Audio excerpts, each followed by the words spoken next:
अच्छा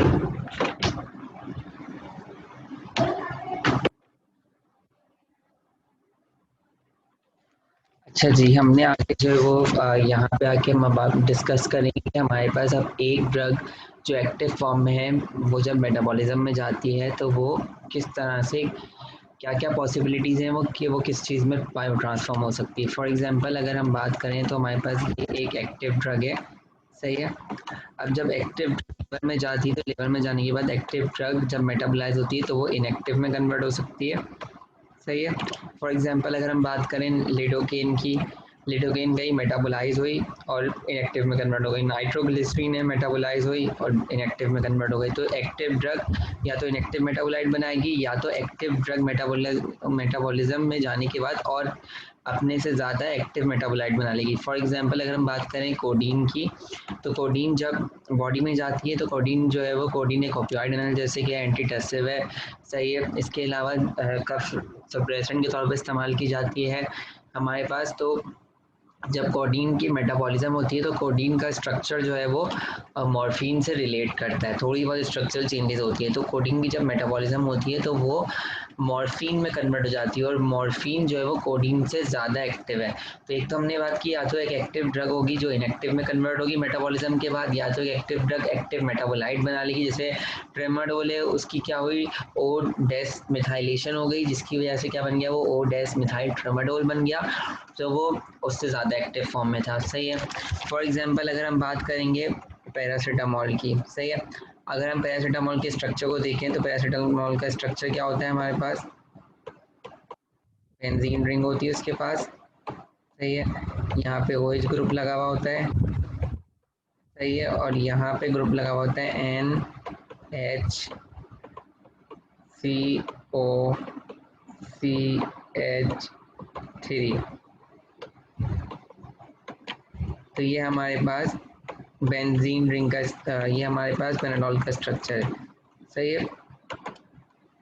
क्या होता है अब, क्योंकि मुझे पता है कि इसकी किस तरह से मेटाबॉलिज्म होती है, तो सबसे पहले अगर हम देखें तो हमारे पास क्या कहते हैं पेनिसिलिन, सॉरी पैरासीटामोल जो है वो क्या कहते हैं, उसके पास OH होता है। तो OH पे दो चांसेस होते हैं, किसी भी ड्रग में अगर OH मौजूद होता है तो वो डायरेक्टली फेज 2 रिएक्शन में चली जाती है, जिसमें हमारे पास उसकी सल्फेशन भी हो सकती है और ग्लूकोयोनेटेशन भी हो सकती है। तो जब पैरासीटामोल फेज 2 रिएक्शन में डायरेक्ट जाएगी, फेज 1 में भी जाती है, फेज 2 में जब डायरेक्ट जाती है तो उसकी ग्लूकोयोनेटेशन और सल्फेशन से जो कंपाउंड बनते हैं वो इनएक्टिव होते हैं, और इनएक्टिव होने की वजह से वो क्या हो जाते हैं, वो एक्सक्रीट हो जाते हैं। जैसे यहाँ पे लिखा हुआ है कि पैरासीटामोल थी, उसकी जब सल्फेशन हुई तो वो एक्सक्रीट प्रोडक्ट में कन्वर्ट हो गया, और जब पैरासीटामोल की ग्लूकोयोनेटेशन हुई तो वो भी एक्सक्रीट प्रोडक्ट में जो है वो कन्वर्ट हो गया, सही है, कि इनएक्टिव मेटाबोलाइट में कन्वर्ट हो गया। कि एक एक्टिव ड्रग थी तो वो इनएक्टिव मेटाबोलाइट में कन्वर्ट हो गई। लेकिन जब पैरासीटामोल जो है वो साइटोक्रोम P450 से जो है वो मेटाबॉलिज्म पे जाती है, तो साइटोक्रोम P450 पे मेटाबोलाइज होने के बाद वो हमारे पास जो है वो क्या फॉर्म कर लेती है, वो फॉर्म कर लेती है हमारे पास जो है वो एक एक टॉक्सिक प्रोडक्ट जिसे हम कहते हैं NaPQI। अब ये NaPQI को बॉडी किस तरह से हैंडल करती है, ये बॉडी क्या करती है, ये बॉडी जो है ना क्या कहते हैं, इस NaPQI को ग्लूटाथायोन के साथ कॉन्जुगेट करके बॉडी से एक्सक्रीट कर देती है। वो नॉन टॉक्सिक मेटाबोलाइट होता है, सही है। ये ग्लूटाथायोन के साथ जो है वो कॉन्जुगेट करके जो है वो नॉन टॉक्सिक मेटाबोलाइट होता है। या तो वो ड्रग जो है वो क्या कहते हैं हमारे पास प्रोटीन से बाइंड कर जाती है, वो जो मेटाबोलाइट होता है टॉक्सिक वाला वो प्रोटीन से बाइंड कर जाता है और एक्सक्रीट नहीं होता और बॉडी में रिटेन करके टॉक्सिसिटी प्रोड्यूस करता है। तो हमने ये बात कर ली, जब एक ड्रग मेटाबॉलिज्म में जाएगी तो मे बी पॉसिबल ये हो सकता है कि हमारे पास जो है वो ड्रग अपने इनएक्टिव मेटाबोलाइट में कन्वर्ट हो जाए, या तो अपने टॉक्सिक मेटाबोलाइट में कन्वर्ट हो जाए, या तो ऐसे मेटाबोलाइट में कन्वर्ट हो जाए जो उससे ज़्यादा एक्टिव है। और यहाँ तो हमारे पास इसकी दो और जो है वो क्या कहते हैं हमारे पास ट्रांसफॉर्मेशन होती है, वो हम आगे देखते हैं कि और क्या ट्रांसफॉर्मेशन होती है। अगर हम आगे मूव करें तो हमारे पास या तो हमारे पास वो ड्रग इनएक्टिव ही दी जा रही है, सही है। जब इनएक्टिव ड्रग देते हैं तो वो ड्रग क्या होती है, वो ड्रग जो है वो प्रो ड्रग होती है। प्रो ड्रग ऐसी ड्रग्स होती हैं जो कि इटसेल्फ ओरली जो है जो हमारे पास इनएक्टिव होती हैं, इनएक्टिव होने की वजह से वो बॉडी में जाने के बाद अपने एक्टिव मेटाबोलाइट में कन्वर्ट होती है। जैसे कि हमारे पास लिक्स, डेस, डेक्स एम्फेटामिन, ये हमारे पास एक प्रोडक्ट है। ये बॉडी में जाने के बाद किस फॉर्म में कन्वर्ट होगी, एक्टिव फॉर्म में कन्वर्ट हो जाएगी। जैसे लूसोवेस्ट्रेटिन, लूसोवेस्ट्रेटिन एक प्रोडक्ट होती है जो बॉडी में जाने के बाद अपनी एक्टिव फॉर्म में कन्वर्ट हो जाती है। सही है। इसके अलावा एपिनेफ्रिन की जो प्रोडक्ट होती है वो क्या आती है, डिपीविफ्रिन। डिपीविफ्रिन एपिनेफ्रिन की एक प्रोडक्ट है। डिपीविफ्रिन जब बॉडी में जाएगी, मेटाबोलाइज होगी, तो वो अपनी एक्टिव फॉर्म किस में कन्वर्ट हो जाएगी, एपिनेफ्रिन में कन्वर्ट हो जाएगी। एक हमने बात की एक्टिव ड्रग एक्टिव में कन्वर्ट हो जाएगी और ज़्यादा एक्टिव हो जाएगी, एक ड्रग एक्टिव ड्रग इनएक्टिव में कन्वर्ट होगी। या तो एक्टिव ड्रग, या तो हम इनएक्टिव ड्रग दे रहे हैं तो वो एक्टिव मेटाबोलाइट बना रही है, या तो एक्टिव ड्रग जब बॉडी में जा रही है तो वो क्या बना रही है, टॉक्सिक मेटाबोलाइट बना रही है। और जब कोई भी एक्टिव ड्रग मेटाबोलाइज होने के बाद टॉक्सिक मेटाबोलाइट बना लें उसे हम कहते हैं बायोटॉक्सिफिकेशन। उस प्रोसेस को हम बायोटॉक्सिफिकेशन कह रहे हैं कि वो ड्रग जो एक्टिव ड्रग है वो टॉक्सिक कंपाउंड में कन्वर्ट हो गई और फिर वो अब टॉक्सिसिटी प्रोड्यूस करेगी। यहाँ पे कुछ एग्जांपल्स दी हुई है। फॉर एग्जांपल हमारे पास जो जब कोई भी बंदा सेकेंडरी अमाइंस जो वो कंज्यूम कर लेता है, वो सेकेंडरी अमाइंस जो है वो बॉडी में जाने के बाद द नाइट्रोजन ऑक्साइड पाथवे को फॉलो करते हुए जो है वो कार्सिनोजिक नाइट्रोसो अमीन्स बना लेते हैं। तो ये क्या बन गया, एक एक्टिव ड्रग थी सेकेंडरी अमाइन, एक एक्टिव ड्रग थी, वो कन्वर्ट हो गई नाइट्रोसो अमाइंस के अंदर, जिसकी वजह से उसने टॉक्सिसिटी प्रोड्यूस कर दी। कौन सी टॉक्सिसिटी प्रोड्यूस की, कार्सिनोजेनेसिस।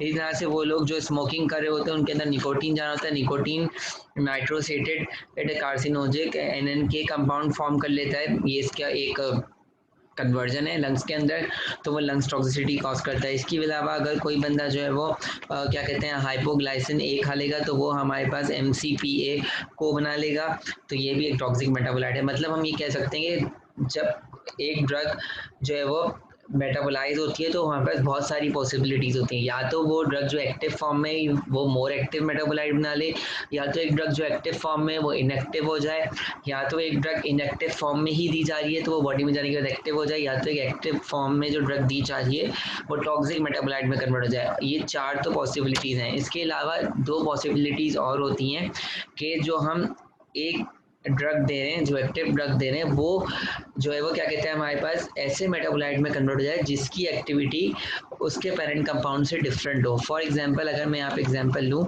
कि मेरे पास एक एक्टिव ड्रग है, वो हमारे पास एक ऐसे मेटाबोलाइट में कन्वर्ट हो रही है जिसकी एक्टिविटी जो है वो चेंज हो गई।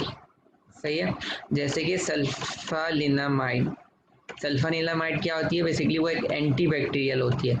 जब सल्फानिलामाइड बॉडी के अंदर जाती है तो क्या होता है, वो जब मेटाबोलाइज होती है, मेटाबोलाइज होने के बाद वो हमारे पास क्या कहते हैं जो है वो हमारे पास सल्फानिलामाइड जो होती है वो जब मेटाबोलाइट होती है तो हमारे पास जो कुछ इसके मेटाबोलाइट्स होते हैं वो एंटी डायबिटिक और डायरेटिक इफेक्ट एक्सर्ट करते हैं। तो क्या हुआ, मेटाबोलाइज होने के बाद जो कंपाउंड बना उसकी एक्टिविटी पेरेंट कंपाउंड से चेंज हो गई। पेरेंट कंपाउंड की एक्टिविटी क्या थी, एंटी बैक्टीरियल, और जो नए मेटाबोलाइट्स बने उनकी एक्टिविटी क्या हो गई, डायूरेटिक और एंटी डायबिटिक। और यहाँ तो हमारे पास एक्टिव ड्रग बगैर चेंज हुए जो है वो क्या कहते हैं हमारे पास डायरेक्टली एक्सक्रीट हो जाती है। तो ये 6 तरह की पॉसिबिलिटीज होती हैं, इसमें 4 यहाँ पे मेंशन है, 2 मैंने बता दी। सही है। तो ये हमारे पास 4 तरह की पोटेंशियल्स बायो ट्रांसफॉर्मेशन जो है वो बॉडी के अंदर जो है वो हो सकती है। सही है। अब अगर हम आगे मूव करें तो हमारे पास आगे जो है वो अब हमारे पास हम फेज 1 रिएक्शंस को डिटेल से जो है वो स्टडी करेंगे, किस तरह से कौन सी ऐसे हमारे पास ग्रुप्स हैं जिनकी ऑक्सीडेशन होती है, जिनकी रिडक्शन होती है, जिनकी हाइड्रोलिसिस होती है। अगर वो ग्रुप्स कंपाउंड्स, वो ग्रुप्स फंक्शनल ग्रुप्स अगर किसी ड्रग में मौजूद है तो वो ड्रग सेम रिएक्शन जो है वो फॉलो करेगी। फेज 1 रिएक्शन में हमने पढ़ा कि फेज 1 रिएक्शन में हमारे पास कौन कौन से रिएक्शन आते हैं, ऑक्सीडेशन, रिडक्शन और हाइड्रोलिसिस। अब एक ड्रग कब ऑक्सीडाइज होगी, एक ड्रग कब रिड्यूस होगी और एक ड्रग हाइड्रोलिसिस की तरफ कब जाएगी, ये डिपेंड करता है उसके अंदर कौन कौन से फंक्शनल ग्रुप मौजूद हैं। हर ड्रग पे ये सारे रिएक्शन एक साथ नहीं हो रहे होंगे, ये जो रिएक्शन हो रहे होंगे ये फंक्शनल ग्रुप के ऊपर डिपेंड करेंगे कि ड्रग कौन कौन से फंक्शनल ग्रुप के ऊपर कंसिस्ट कर रही है। फॉर एग्जाम्पल अगर हम यहाँ पे ऑक्सीडेशन रिएक्शन को देखें तो यहाँ पे ऑक्सीडेशन रिएक्शन दिया है कि ऐसी ड्रग जिसमें एरोमेटिक मॉइटीज होंगी उनकी ऑक्सीडेशन हो सकती है, ऐसी ड्रग जिसमें ओलेफेंस होंगे, ओलेफेंस का मतलब जिसमें कार्बन कार्बन डबल बॉन्ड या फिर हमारे पास अल्कीन ग्रुप होगा, उनकी ऑक्सीडेशन हो सकती है, मतलब वो फेज 1 रिएक्शन में जाके ऑक्सीडाइज होंगी। सही। ऐसी ड्रग जिसमें बेंजाइलिक कार्बन होगा, एलाइलिक कार्बन होगा। बेंजाइलिक कार्बन वो कार्बन जो कि डायरेक्टली बेंजीन रिंग से अटैच है। सही। अगर किसी ड्रग में ऐसा स्ट्रक्चर होगा तो वो ऑक्सीडाइज होगा। एलाइलिक कार्बन जिसमें हमारे पास 3 कार्बन एटम सिस्टम होता है, वो हम आगे डिस्कस करेंगे। सही है। और ऐसे हमारे पास ड्रग जिसमें एलिफेटिक कार्बन या एलिसाइक्लिक कार्बन एटम्स होते हैं उनकी ऑक्सीडेशन होगी। और ऐसे हमारे पास क्या कहते हैं ड्रग जिनके अंदर हेटेरो एटम्स होते हैं, कार्बन के साथ नाइट्रोजन लगा हुआ है, कार्बन के साथ ऑक्सीजन लगा हुआ है, कार्बन के साथ सल्फर लगा हुआ है, तो ये सारे जो सिस्टम्स होते हैं उनके अंदर क्या होगी, ऑक्सीडेशन होगी। और ऐसी ड्रग्स जिसमें अल्कोहल, एल्डिहाइड वगैरह होंगे वो भी ऑक्सीडेशन की तरफ जो है वो फेवर करेंगे। मतलब यहाँ पे आपको एक जनरलाइज समरी दे दी गई है कि जिन ड्रग्स में ये सारे ग्रुप्स मौजूद होंगे या कोई भी एक ग्रुप मौजूद होगा वो सब जाके सबसे पहले क्या होंगे, ऑक्सीडाइज होंगे। सही है। अच्छा जी, रिडक्शन कौन कौन से ग्रुप करेंगे, अगर कोई ड्रग जिसमें एल्डिहाइड फंक्शनल ग्रुप होगा या कीटोन फंक्शनल ग्रुप होगा तो वो रिड्यूस, फेज 1 रिएक्शन में जब वो ड्रग जाएगी तो उसका जो एल्डिहाइड और कीटोन फंक्शनल ग्रुप होगा वो रिड्यूस होगा। अगर किसी ड्रग में नाइट्रो और एजो ग्रुप होगा तो उसमें भी पॉसिबिलिटी होगी कि वो रिड्यूस होगा। और कोई ड्रग अगर अपनी ईस्टर फॉर्म में, अमाइड फॉर्म में और एपॉक्साइड फॉर्म में या एरीन ऑक्साइड की फॉर्म में होगी तो वो हाइड्रोलिसिस के रिएक्शन में जाएगी, फेज 1 रिएक्शन के। सही है। और हम इनके एंजाइम्स तो पढ़ चुके हैं पीछे कि इसमें ऑक्सीजनेज इन्वॉल्व होंगे, ऑक्सीजनेज के साथ साथ रिडक्शन में रिडक्टेज इन्वॉल्व होंगे, हाइड्रोलिसिस में एपॉक्साइड हाइड्रोलेस इन्वॉल्व होंगे, तो ये हमने डिस्कस कर चुके थे पीछे। सही है। अब हम आगे मूव करेंगे, अब हम 1 बाय 1 डिस्कस करेंगे रिएक्शन को, किस तरह से ऑक्सीडेशन होती है एरोमेटिक मॉइटीज की, किस तरह से हमारे पास रिडक्शन होती है, किस तरह से हमारे पास हाइड्रोलिसिस होती है।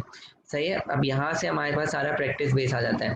अब हम ऑक्सीडेशन में किस किस की ऑक्सीडेशन देखेंगे, एक वो ड्रग जिसमें एरोमेटिक मॉइटी है, एक वो ड्रग जिसमें ओलिफिन्स हैं। यानी कि अगर आपके पास क्वेश्चन आता है कि आप एक ड्रग की मेटाबॉलिज्म प्रेडिक्ट करके बताएं, फॉर एग्जांपल अगर आपको बोल दिया कि आपके पास एक ड्रग है जिसमें एरोमेटिक रिंग है, सही है, और जिसमें आपके पास जो है ना क्या कहते हैं OH ग्रुप भी मौजूद है, सही है, तो और आपसे बोले कि आप इसके फेज 1 रिएक्शन की मेटाबॉलिज्म करके दिखा दें और फेज 2 रिएक्शन की मेटाबॉलिज्म करके दिखा दें, तो आपको पता होगा कि आपके पास जब आप ये रिएक्शन सारे पढ़ लेंगे तो आप क्या करेंगे, आप इजीली प्रेडिक्ट कर सकते हैं कि ये ड्रग किस तरह से मेटाबोलाइज होगी, उसके फंक्शनल ग्रुप को पता लगा कि इसमें कौन कौन से फंक्शनल ग्रुप है और ये कौन कौन से फंक्शनल ग्रुप मेटाबॉलिज्म में क्या क्या रिएक्शन की तरफ जाते हैं, इस तरह से पता लगा सकते हैं। सही है। अब हम स्टार्ट करते हैं सबसे पहले ऑक्सीडेशन से। सबसे पहले हम ऑक्सीडेशन की बात करते हैं, तो oxidation is the process in which the oxygen is added into the molecule and it is a loss of electron, कि इसमें loss of electron होता है and plus the removal of hydrogen। ये क्या होता है, ये हमारे पास जो है वो ऑक्सीडेशन की डेफिनेशन होती है। सही है। अब हम सबसे पहले बात करेंगे कि एक वो ड्रग जिसमें एरोमेटिक मॉइटीज मौजूद हैं, वो ड्रग जो है वो ऑक्सीडेशन की तरफ मूव करेंगी, जब वो ड्रग फेज 1 रिएक्शन में जाएगी तो वो क्या होगी, ऑक्सीडाइज होगी। अब हम डिस्कस करेंगे किस तरह से हमारे पास एक ड्रग जिसके अंदर एरोमेटिक मॉइटीज प्रेजेंट है उसकी ऑक्सीडेशन किस तरह से होगी। अब जैसे कि हमारे पास क्या कहते हैं, ये हमारे पास एक ड्रग है जिसके अंदर एरोमेटिक रिंग मौजूद है, सही है, और एरोमेटिक रिंग पे हमारे पास जो है वो क्या कहते हैं, क्या लगा हुआ है, सब्स्टिट्यूएंट लगा हुआ है आर, मतलब ये कुछ भी हो सकता है। आर का मतलब ये है कि हमारे पास जो है वो कुछ भी लगा हुआ हो सकता है। सही है। एरोमेटिक रिंग को हम क्या कह सकते हैं, हम कहते हैं अरीन। सही है। अब क्या होगा, अब जब ये ड्रग जो है वो ऐसी ड्रग जिसके अंदर जो है वो क्या कहते हैं हमारे पास जो है वो एरोमेटिक रिंग मौजूद होगी, तो ये एरोमेटिक रिंग क्या करेगी, एरोमेटिक रिंग जब फेज 1 रिएक्शन में जाएगी तो सबसे पहले क्या होगा, सबसे पहले हमारे पास ऑक्सीडेशन का रूल ये है एरोमेटिक रिंग के लिए कि हमारे पास जो भी फंक्शनल ग्रुप एरोमेटिक रिंग के ऊपर अटैच हुआ है उसके पैरा पे जो पैरा पोजीशन है, सही, with respect to the functional group 1 2 3 4, उसके पैरा पे जो पोजीशन है वहां पर हमारे पास ऑक्सीडेशन होगी। मतलब जो एंजाइम, जो ऑक्सीजनेज रिस्पॉन्सिबल होगा ऑक्सीडेशन करवाने के लिए, वो क्या एक्ट करेगा, वो उस पोजीशन पे एक्ट करेगा एरोमेटिक रिंग की जो para position to the functional group पे एक्ट करेगा। मतलब oxidation occurs on the para position to the functional group और the substituent that is added on the aromatic ring. अब क्या होगा, अब जो हमारे पास ऑक्सीजन होगी, ऑक्सीजन का मॉलिक्यूल होगा, अगर आप इस जो है वो क्या कहते हैं हमारे पास रिंग को देखें तो हमारे पास एस आर के अकॉर्डिंगली पैरा पोजीशन क्या होगी, 1 2 3 4। अब क्या होगा, अब जो ऑक्सीजनेज एंजाइम होगा, जैसे हमारे पास साइटोक्रोम P450 के एंजाइम होंगे, सही है, जो उस ड्रग के स्पेसिफिक होंगे, कि हमने बात की ना साइटोक्रोम P50 एक पूरी एंजाइम की फैमिली होती है, जिसमें से कुछ drug cytochrome most of the drug cytochrome 3A4 से मेटाबोलाइज हो रही होती है। तो हर ड्रग का एक स्पेसिफिक मेटाबोलाइजिंग एंजाइम होता है। तो जब वो ड्रग पर्टिकुलरली जिसमें एरोमेटिक रिंग होती है वो क्या होगी, वो ऑक्सीडेशन की तरफ जाएगी, तो उसका स्पेसिफिक एंजाइम आगे बढ़ेगा और उसको ऑक्सीडाइज करेगा। तो हम यहाँ पे सिर्फ एक रॉ एग्जांपल ले रहे हैं कि साइटोक्रोम P50 में से कोई एक एंजाइम आया, उसने क्या किया, उसने पैरा पोजीशन पे क्या ऐड किया, ऑक्सीजन ऐड किया। अगर आप यहाँ पे देखें तो पैरा पोजीशन पे क्या है, डबल बॉन्ड है। अब क्या होगा, जैसे ही हमारे पास यहाँ पे पैरा पोजीशन पे जो है वो ऑक्सीजन ऐड होगा, तो ये जो डबल बॉन्ड है 3 और 4 पोजीशन का, वो क्या करेगा, वो यहाँ से ब्रेक होगा और वो जो है वो बॉन्ड बना लेगा किससे, ऑक्सीजन से। तो कैसी स्टेट हो जाएगी, जो थर्ड और फोर्थ पोजीशन पे जो डबल बॉन्ड था, ये वाला जो डबल बॉन्ड था ये ब्रेक हुआ यहाँ से, और थर्ड पोजीशन वाले बॉन्ड ने ऑक्सीजन के साथ बॉन्ड बना लिया, और जो फोर्थ पोजीशन वाला जो कार्बन था उसने भी ऑक्सीजन के साथ बॉन्ड बना लिया। तो हमारे पास कुछ ऐसा स्ट्रक्चर आ गया, जो ये स्ट्रक्चर कहलाता है, जिसमें हमारे पास एक ऑक्सीजन जो है वो 2 कार्बन से बॉन्ड हुआ हो और उसमें 2 रिंग मौजूद हो और स्ट्रक्चर एरोमेटिक हो, तो उसे हम क्या कहते हैं, एरीन ऑक्साइड। लेकिन ये एरीन ऑक्साइड बहुत ज़्यादा रिएक्टिव होता है और अनस्टेबल होता है, इसको अपनी स्टेबिलिटी गेन करनी होती है। तो स्टेबिलिटी गेन करने के लिए क्या करता है, ये अपने अंदर रीअरेंजमेंट करता है, रीअरेंजमेंट का प्रोसेस करता है, और प्रोसेस करने के बाद अपने ही सिस्टम से एक हाइड्रोजन को जो है वो गेन कर लेता है। और हाइड्रोजन को गेन करने के बाद क्या होता है, जो डबल बॉन्ड ब्रेक हुआ था थर्ड और फोर्थ पोजीशन के दरमियान, वो वापस से फॉर्म हो जाता है और सिस्टम से एक हाइड्रोजन जो है वो ऑक्सीजन के पास जाता है। यहाँ पे क्या होता है, यहाँ पे जो है वो क्या कहते हैं, रीअरेंजमेंट का प्रोसेस स्टार्ट होता है। जैसे ही रीअरेंजमेंट का प्रोसेस स्टार्ट होता है, तो जो हमारे पास थर्ड पोजीशन और फोर्थ पोजीशन पे डबल बॉन्ड होता है वो वापस से फॉर्म हो जाता है और सिस्टम से एक हाइड्रोजन ऑक्सीजन के पास जो है वो शिफ्ट होता है, जिसके नतीजे में हमारे पास जो डबल बॉन्ड होता है वो वापस से रिकवर हो जाता है और ऑक्सीजन के बाद जो हाइड्रोजन आता है तो ये अल्कोहल ग्रुप बन जाता है, जिसकी वजह से हम इस पूरे ग्रुप को क्या कहते हैं, एरिनियोल। सही, यानी कि हमने बात की अगर कोई भी ड्रग जिसके अंदर एरोमेटिक रिंग मौजूद होगा, तो जब उसकी ऑक्सीडेशन होगी वो ऑक्सीडेशन की तरफ जाएगी, और जब उसकी ऑक्सीडेशन होगी तो वो सबसे पहले हमारे पास क्या होगा, जो भी सब्स्टिट्यूएंट उस ड्रग के ऊपर लगा हुआ होगा उसके पैरा की जो पोजीशन होगी वहां पे जाके ऑक्सीजन ऐड होगा, और जब ऑक्सीजन ऐड होगा तो वो क्या करेगा, जो डबल बॉन्ड मौजूद होगा थर्ड और फोर्थ पोजीशन पे वो ब्रेक होगा। ब्रेक होने के बाद वहां पे दोनों कार्बन जो है वो ऑक्सीजन से सिंगल बॉन्ड से अटैच हो जाएंगे, और उस वक्त जो हमारे पास स्ट्रक्चर बनेगा वो क्या कहलाएगा, वो एरीन ऑक्साइड कहलाएगा। सही है, एरीन ऑक्साइड कहलाएगा। और एरीन ऑक्साइड क्योंकि एक रिएक्टिव अनस्टेबल इंटरमीडिएट हो जाता है, तो वो अपने आप को स्टेबलाइज करने के लिए अपनी रीअरेंजमेंट करता है, रिंग से ही हाइड्रोजन ले लेता है और डबल बॉन्ड को वापस फॉर्म करता है, और उसके नतीजे में हमारे पास जब हाइड्रोजन ऑक्सीजन के पास मूव करते हैं तो वो क्या बना लेता है, एरीनियोल। और हम इस पूरे प्रोसेस को, जब ऑक्सीडेशन जो हो रही है एरोमेटिक मॉइटीज की, उसे हम क्या कह रहे हैं, एरोमेटिक हाइड्रोक्सिलेशन, क्योंकि यहाँ पे क्या हो रहा है, यहाँ पे हाइड्रोक्सिल ग्रुप मौजूद है, इसी वजह से हम इसको एरोमेटिक हाइड्रोक्सिलेशन कह रहे हैं। और इसमें क्या हो रहा है, जो भी हमारे पास एरोमेटिक रिंग है जिसे हम एरीन कह रहे हैं, जिसके पास एक आर सब्स्टिट्यूएंट लगा हुआ है, वो किस में कन्वर्ट होता है, एरीनियोल में कन्वर्ट होता है।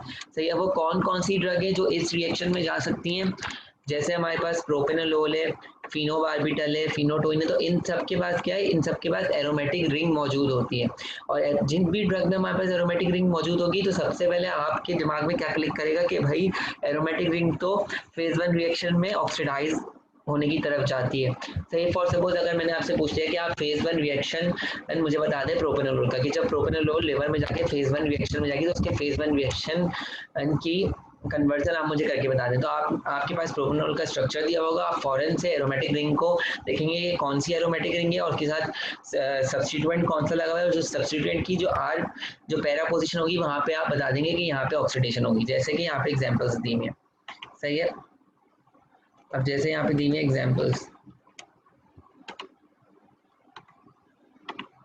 अब ये हमारे पास क्या दी हुई है, यहाँ हमारे पास प्रोपेनोलोल की एग्जांपल दी हुई है। अब सबसे पहले आपके पास एक क्वेश्चन आया कि आपके पास ये सारी ड्रग्स दी हुई हैं, आपसे बोला गया कि आप इनकी फेज 1 रिएक्शन की मेटाबॉलिज्म को प्रेडिक्ट करके बता दें कि फेज 1 रिएक्शन में ये किस रिएक्शन के जरिए मेटाबोलाइज होंगी। सबसे पहले आप क्या डोनेट करेंगे, सबसे पहले आप मालूम करेंगे कि इसमें फंक्शनल ग्रुप कौन सा है। अगर आप देखें तो प्रोपेनोलोल में भी क्या फंक्शनल ग्रुप है, प्रोपेनोलोल में कौन सा फंक्शनल ग्रुप है, एरोमेटिक फंक्शनल ग्रुप है। फिनोबार्बिटल में भी कौन सा फंक्शनल ग्रुप है, एरोमेटिक फंक्शनल ग्रुप है। फिनोटोन में भी एरोमेटिक फंक्शनल ग्रुप है। फिनाइलब्यूटाजोल में भी कौन सा फंक्शनल ग्रुप है, एरोमेटिक फंक्शनल ग्रुप है। सही है, ये एरोमेटिक फंक्शनल ग्रुप है। सही है, इसके अलावा हमारे पास अगर हम बात करें एटोरवेस्टेटिन में भी एरोमेटिक फंक्शनल ग्रुप है। सही है। इथाइलिन एस्ट्राडायोल में भी एरोमेटिक फंक्शनल ग्रुप है, वॉरफेरिन में भी एरोमेटिक फंक्शनल ग्रुप है, एम्फिटामिन में भी एरोमेटिक फंक्शनल ग्रुप है। तो जिस भी ड्रग में एरोमेटिक फंक्शनल ग्रुप होगा तो वो किस में जाएगी, ऑक्सीडेशन में जाएगी। सही है। सबसे पहले आपने मालूम कर लिया कि इसमें एरोमेटिक फंक्शन ग्रुप है। अब वो वाला एरोमेटिक फंक्शन ग्रुप जिसके साथ जो वो कोई सब्स्टिट्यूएंट ऐड हो। देखें ये वाला एरोमेटिक फंक्शन ग्रुप भी यहाँ पे मौजूद है, लेकिन यहाँ पे कोई सब्स्टिट्यूएंट ऐड नहीं है। सिर्फ सब्स्टिट्यूएंट कहाँ ऐड है, यहाँ पे ऐड है। अब सब्स्टिट्यूएंट की पैरा पे जो पोजीशन है सिर्फ वहाँ पे क्या होगी, ऑक्सीडेशन होगी। तो आपने यहाँ से पता लगा लिया कि यहाँ पे ऑक्सीडेशन होगी और ये फिर अपने मेटाबोलाइट्स में कन्वर्ट होगी। बिल्कुल इस तरह से फिनाइल ब्यूटाजोन का आप देखें तो ये वाली पोजीशन जो है वो क्या है, आर फंक्शन ग्रुप को डोनेट करिए। पूरा फंक्शन ग्रुप क्या है, आर। सही है। अब इस आर पे जो हमारे पास पैरा पे पोजीशन होगी वहाँ पे ऑक्सीडेशन होगी, तो यहाँ पे ऑक्सीडेशन होगी जहाँ पे एरो बना हुआ है। बिल्कुल इसी तरह से एरोमेटिक रिंग है और ये पूरा स्ट्रक्चर जो एरोमेटिक रिंग से अटैच हुआ है ये आर है। अब आर के पैरा पे जो अपोजिट पोजीशन है वहाँ पे ऑक्सीडेशन होगी। सही है। बिल्कुल इसी तरह से फिनाइल ब्यूटाजोन, फिनाइल ब्यूटाजोन में एक ये वाली एरोमेटिक रिंग है और एक ये वाली एरोमेटिक रिंग है। सही है। इस फंक्शनल ग्रुप के रिस्पेक्टिवली ये पूरा हमारे पास क्या होगा, आर फंक्शनल ग्रुप होगा। तो पहले हमारे पास क्या होगा, इस फंक्शन ग्रुप के रिस्पेक्टिवली यहाँ पे ऑक्सीडेशन होगी, इस फंक्शन ग्रुप के रिस्पेक्टिवली यहाँ पे ऑक्सीडेशन होगी। सही है। अच्छा जी, उसके बाद अगर हम देखें एटोरवेस्टेटिन को, एटोरवेस्टेटिन में ये हमारे पास बेंजीन रिंग है। सही है। बेंजीन रिंग जो है वो बेसिकली इस ये पूरा स्ट्रक्चर जो यहाँ पे दिया हुआ है ये क्या है, ये हमारे पास आर फंक्शन ग्रुप है। तो इस फंक्शन ग्रुप के अपोजिट पे क्या होगी, ऑक्सीडेशन होगी। सही है। और इसके अलावा अगर हम यहाँ पे देखें 17 alpha ethylene estradiol, 17 alpha ethylene estradiol अगर आप देखें तो हमारे पास क्या कहते हैं, यहाँ पे क्या होगा, यहाँ पे हमारे पास जो है वो बेंजीन रिंग जो है वो फ्यूज्ड हुई हुई है। तो यहाँ पे आके हमारे पास ये लॉ जो है वो थोड़ा सा चेंज हो जाता है। ये लॉ क्या चेंज होता है कि अगर हमारे पास जो बेंजीन रिंग है वो जो है वो अटैच हुई हुई है, या तो हमारे पास बेंजीन रिंग के ऊपर जो है वो दो फंक्शनल ग्रुप जो है वो अटैच हुए हैं। जी, दो चीज़ें हैं कि अगर हमारे पास बेंजीन रिंग के ऊपर दो फंक्शनल ग्रुप अटैच हुए या हमारे पास बेंजीन रिंग जो है वो फ्यूज हुई हुई है क्या कहते हैं हमारे पास किसी और रिंग से। फॉर एग्जांपल अब ये वाला पूरा पोर्शन भी आर कहलाएगा। सही है। अब इसके रिस्पेक्ट से हमारे पास कौन सी पोजीशन पैरा होगी, 1 2 3 4। सही है। ये वाली पोजीशन पैरा होगी। और अगर हम बात करें, अब देखें यहाँ पे हमारे पास बेंजीन रिंग के ऊपर क्या अटैच हुआ हुआ है, बेंजीन रिंग के ऊपर एक फंक्शनल ग्रुप अटैच हुआ है। एक यहाँ से बेंजीन रिंग अटैच हुई हुई है और एक यहाँ से बेंजीन रिंग अटैच हुई हुई है। अगर हम बेंजीन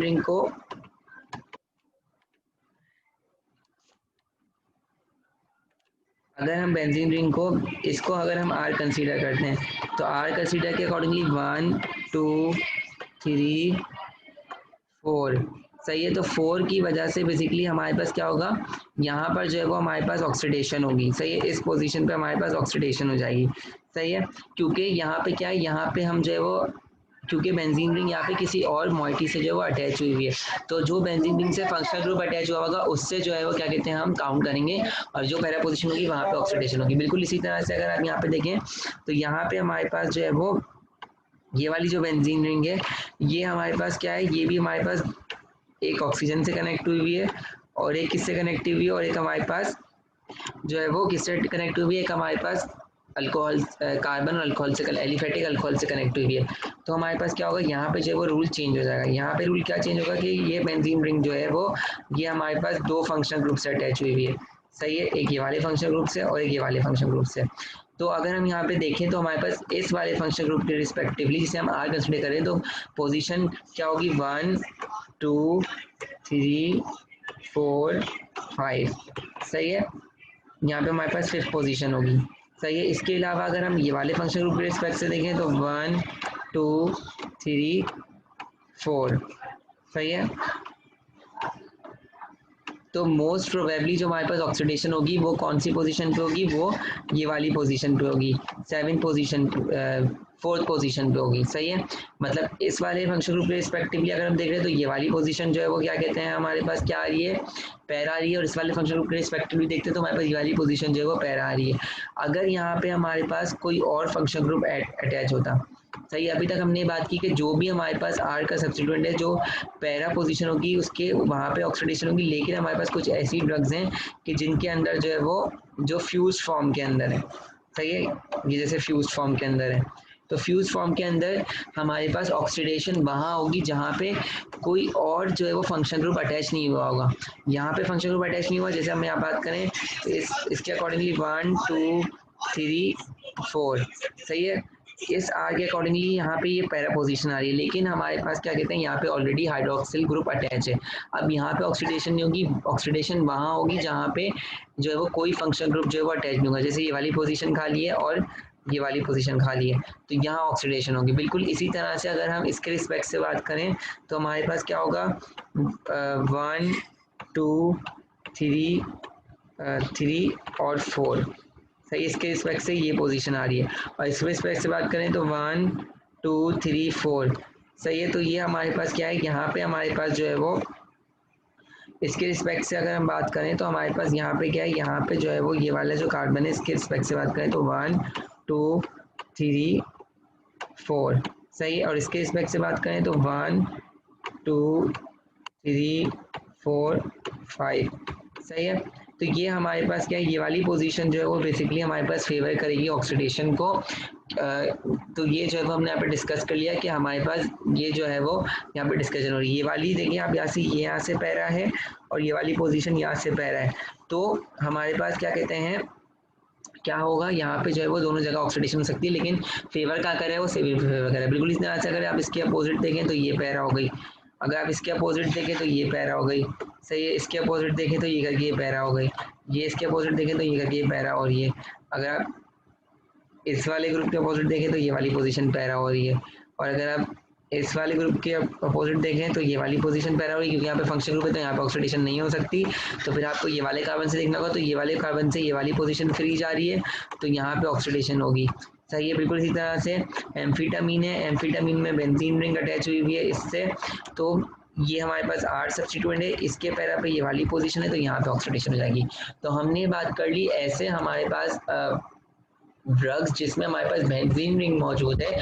तो बेंजीन रिंग मौजूद होने के बाद वो ड्रग्स के अंदर जो आर सब्स्टिट्यूएंट होगा जो बेंजीन रिंग से अटैच होगा, जिसे हम आर कंसीडर करेंगे, उसके पैरा पे जो पोजीशन होगी वहां पर ऑक्सीडेशन होगी। तो जब भी आपके पास इन सब में से कोई ड्रग आ जाएगी तो सबसे पहले आप यही देखेंगे कि यहाँ पोजीशन सजेस्ट करेंगे कि पैरा पोजीशन कौन सी है, और वहां पे आप लिख देंगे कि यहाँ पे जाके ऑक्सीजनेस एंजाइम एक्ट करेगा और यहाँ पे हमारे पास जो है वो ऑक्सीडेशन जो है वो हो जाएगी सही। तो यहाँ पे क्या होगा, यहाँ पे वही काम होगा कि सबसे पहले ये वाला बॉन्ड ब्रेक होगा, एरिन ऑक्साइड बनेगा, एरिन ऑक्साइड फिर आगे जाके किस में कन्वर्ट हो जाएगा, आगे जाके कन्वर्ट हो जाएगा आपके पास OH के अंदर सही है, एरिनियोल के अंदर। तो ये हमारे पास उसका पूरा रिएक्शन होगा जो आपको शो करना होगा।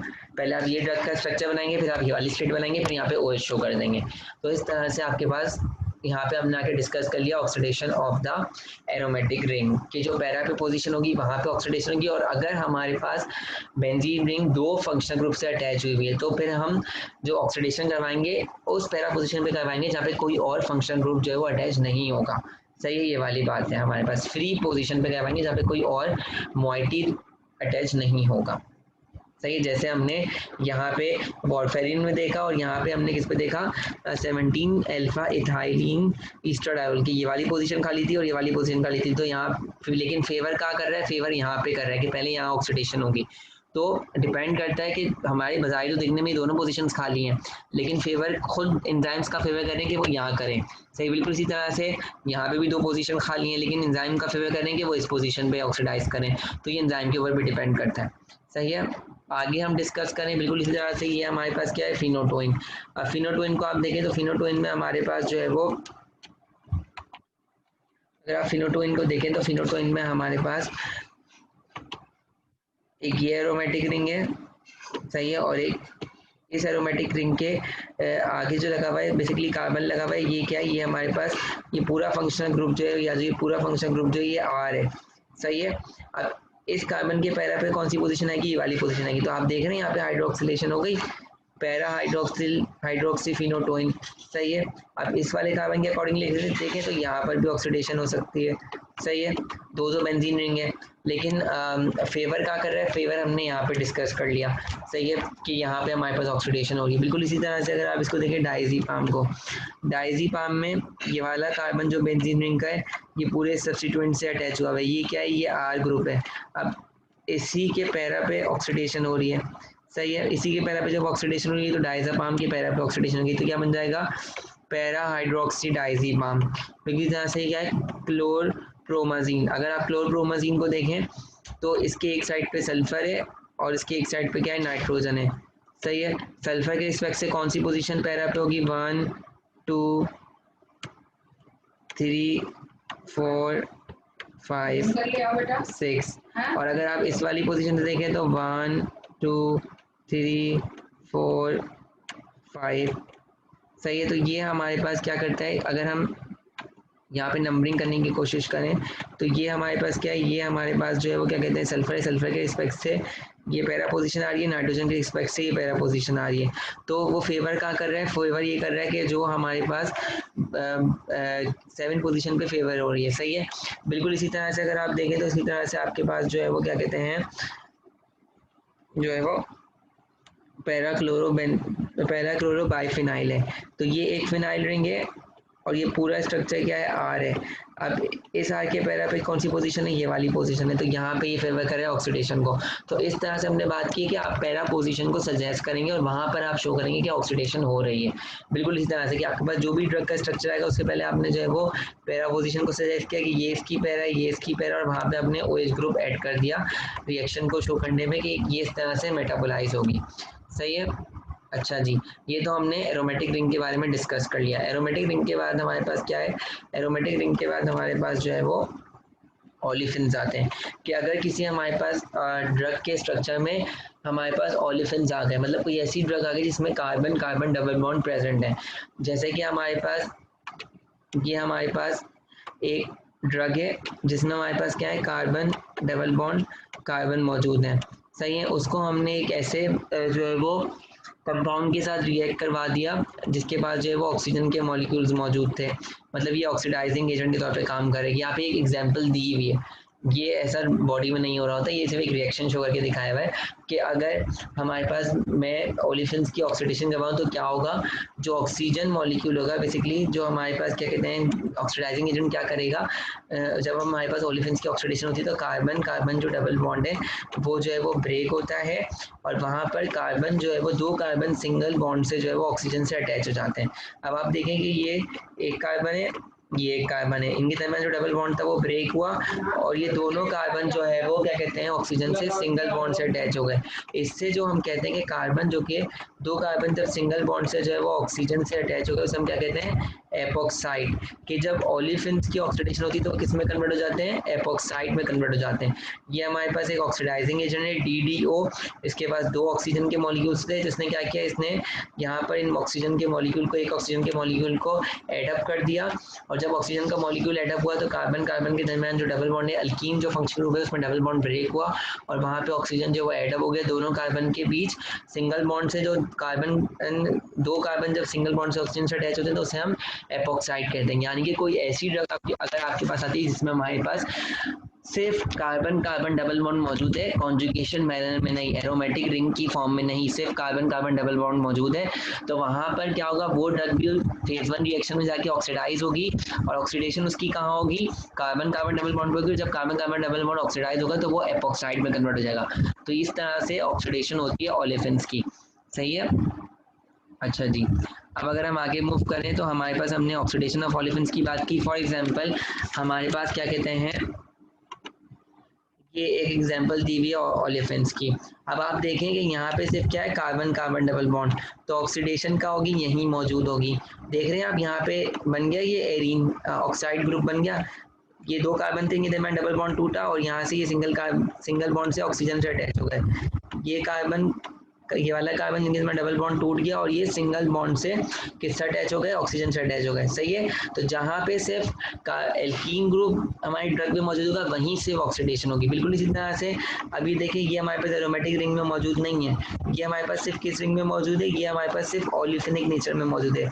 इस कार्बन के पास क्या डबल बॉन्ड की फॉर्म में मौजूद है। ओलिफिन को मतलब अल्कीन ग्रुप कह रहे हैं, अल्कीन ग्रुप कह रहे हैं। किसी अगर ड्रग में अल्कीन ग्रुप होगा तो ऑक्सीडेशन भी अल्कीन की पोजीशन पे होगी और वहाँ पर जो कार्बन कार्बन डबल बॉन्ड होगा वो ब्रेक हो जाएगा और जो 2 कार्बन जो होंगे इनके डबल बॉन्ड ब्रेक होगा वो सिंगल बॉन्ड से ऑक्सीजन से अटैच हो जाएंगे। ये देख रहे हैं आप, ये वाला कार्बन की तरह डबल बॉन्ड ब्रेक हुआ और वो ऑक्सीजन से सिंगल बॉन्ड से जो है वो अटैच हो गया। बिल्कुल इसी तरह से हमारे पास ये स्ट्रक्चर है जिसमें 2 फिनाइल रिंग लगे हुए हैं और वो इनके दरमियान कार्बन कार्बन डबल बॉन्ड है, तो अब ऑक्सीडेशन का होगी इन कार्बन कार्बन डबल बॉन्ड पे होगी और ये क्या बना लेंगे, ये हमारे पास ऐसा स्ट्रक्चर बना लेंगे। बिल्कुल इसी तरह से इसमें भी कार्बन कार्बन डबल बॉन्ड था, इसने क्या बना लिया, इसने हमारे पास ऑक्सीडाइज होकर ये बना लिया। तो इस तरह से बात की जाएगी अगर आपके पास कोई भी ड्रग का स्ट्रक्चर है तो सबसे पहले आप फंक्शनल ग्रुप को मालूम करेंगे कि उसमें फंक्शनल ग्रुप कौन सा प्रेजेंट है और फिर फंक्शनल ग्रुप जो प्रेजेंट होगा उसके अकॉर्डिंगली आप लॉस को अप्लाई करके, रूल्स को अप्लाई करके आप उसकी रिएक्शन को प्रिडिक्ट करेंगे कि उसमें हो क्या रहा है। सही है। अच्छा जी, ये हमने ओलेफिन्स की डिस्कस कर ली। अब हमारे पास ओलेफिन्स के बाद क्या आते हैं, ओलेफिन्स के बाद आ रहे होते हैं ऑक्सीडेशन ऑफ ओलेफिन्स। अब देखें हमारे पास यहाँ पे कुछ एग्जांपल्स दी हुई है हमारे पास जो है वो ड्रग्स की। एक हमारे पास एग्जांपल दी हुई है 7,12 डाइमिथाइल बेंजा एंथ्रासिन की। सही है। 7 पोजीशन पे और 12 पोजीशन पे हमारे पास क्या लगा हुआ है, मिथाइल ग्रुप लगा हुआ है और हमारे पास क्या है, ये हमारे पास एंथ्रासीन रिंग है और एक बेंजीन रिंग बीच से अटैच हुआ है। अब देखिए आपके पास इसके अंदर कितनी रिंग्स हैं, A B C D, 4 rings होती हैं। अब इसका जो ये जो कंपाउंड होता है बेसिकली हमारे पास 7,12 डाइमिथाइल बेंज एंथ्रासीन, बेसिकली इसमें हमारे पास जो ए और डी रिंग जो होती है वो एरोमेटिक नेचर की होती है और बी और सी रिंग जो होती है वो नॉन एरोमेटिक नेचर की होती है। सही है। अच्छा जी, अब ये सारी रिंग एक दूसरे से फ्यूज हैं। सही है। तो यहाँ पर आप सबसे पहले आप देखें तो हमारे पास यहाँ पे डबल बॉन्ड, यहाँ पे भी डबल बॉन्ड मौजूद है, यहाँ पे भी डबल बॉन्ड मौजूद है, सब जगह डबल बॉन्ड मौजूद है। लेकिन इस हमने क्या बात की, हमने बात की कि ए रिंग और डी रिंग किस फॉर्म में मौजूद है, एरोमेटिक रिंग के फॉर्म में मौजूद है।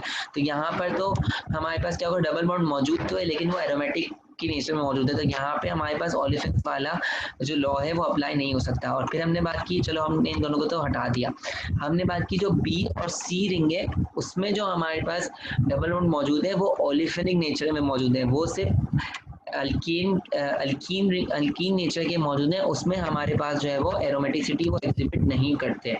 तो हमारे पास क्या होगा, हमारे पास जब ये ड्रग फेज 1 रिएक्शन में जाएगी तो इसमें जो ऑक्सीडेशन होगी, ओलिफिन ऑक्सीडेशन होगी वो कहाँ होगी, वो ओलिफेनिक कार्बन पे होगी।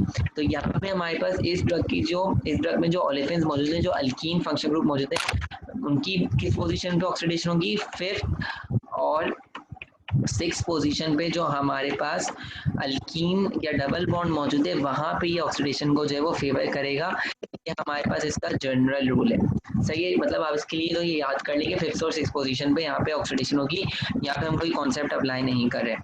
बिल्कुल इसी तरह से अगर हम कार्बोमेथापीन में देखें तो कार्बोमेथापीन में आप डायरेक्टली अप्लाई कर सकते हैं अपने ओलेफिन के कॉन्सेप्ट को। ये भी एरोमेटिक रिंग है, ये भी एरोमेटिक रिंग है, इसमें डबल बॉन्ड मौजूद तो है लेकिन एरोमेटिक नेचर में मौजूद है। सही है।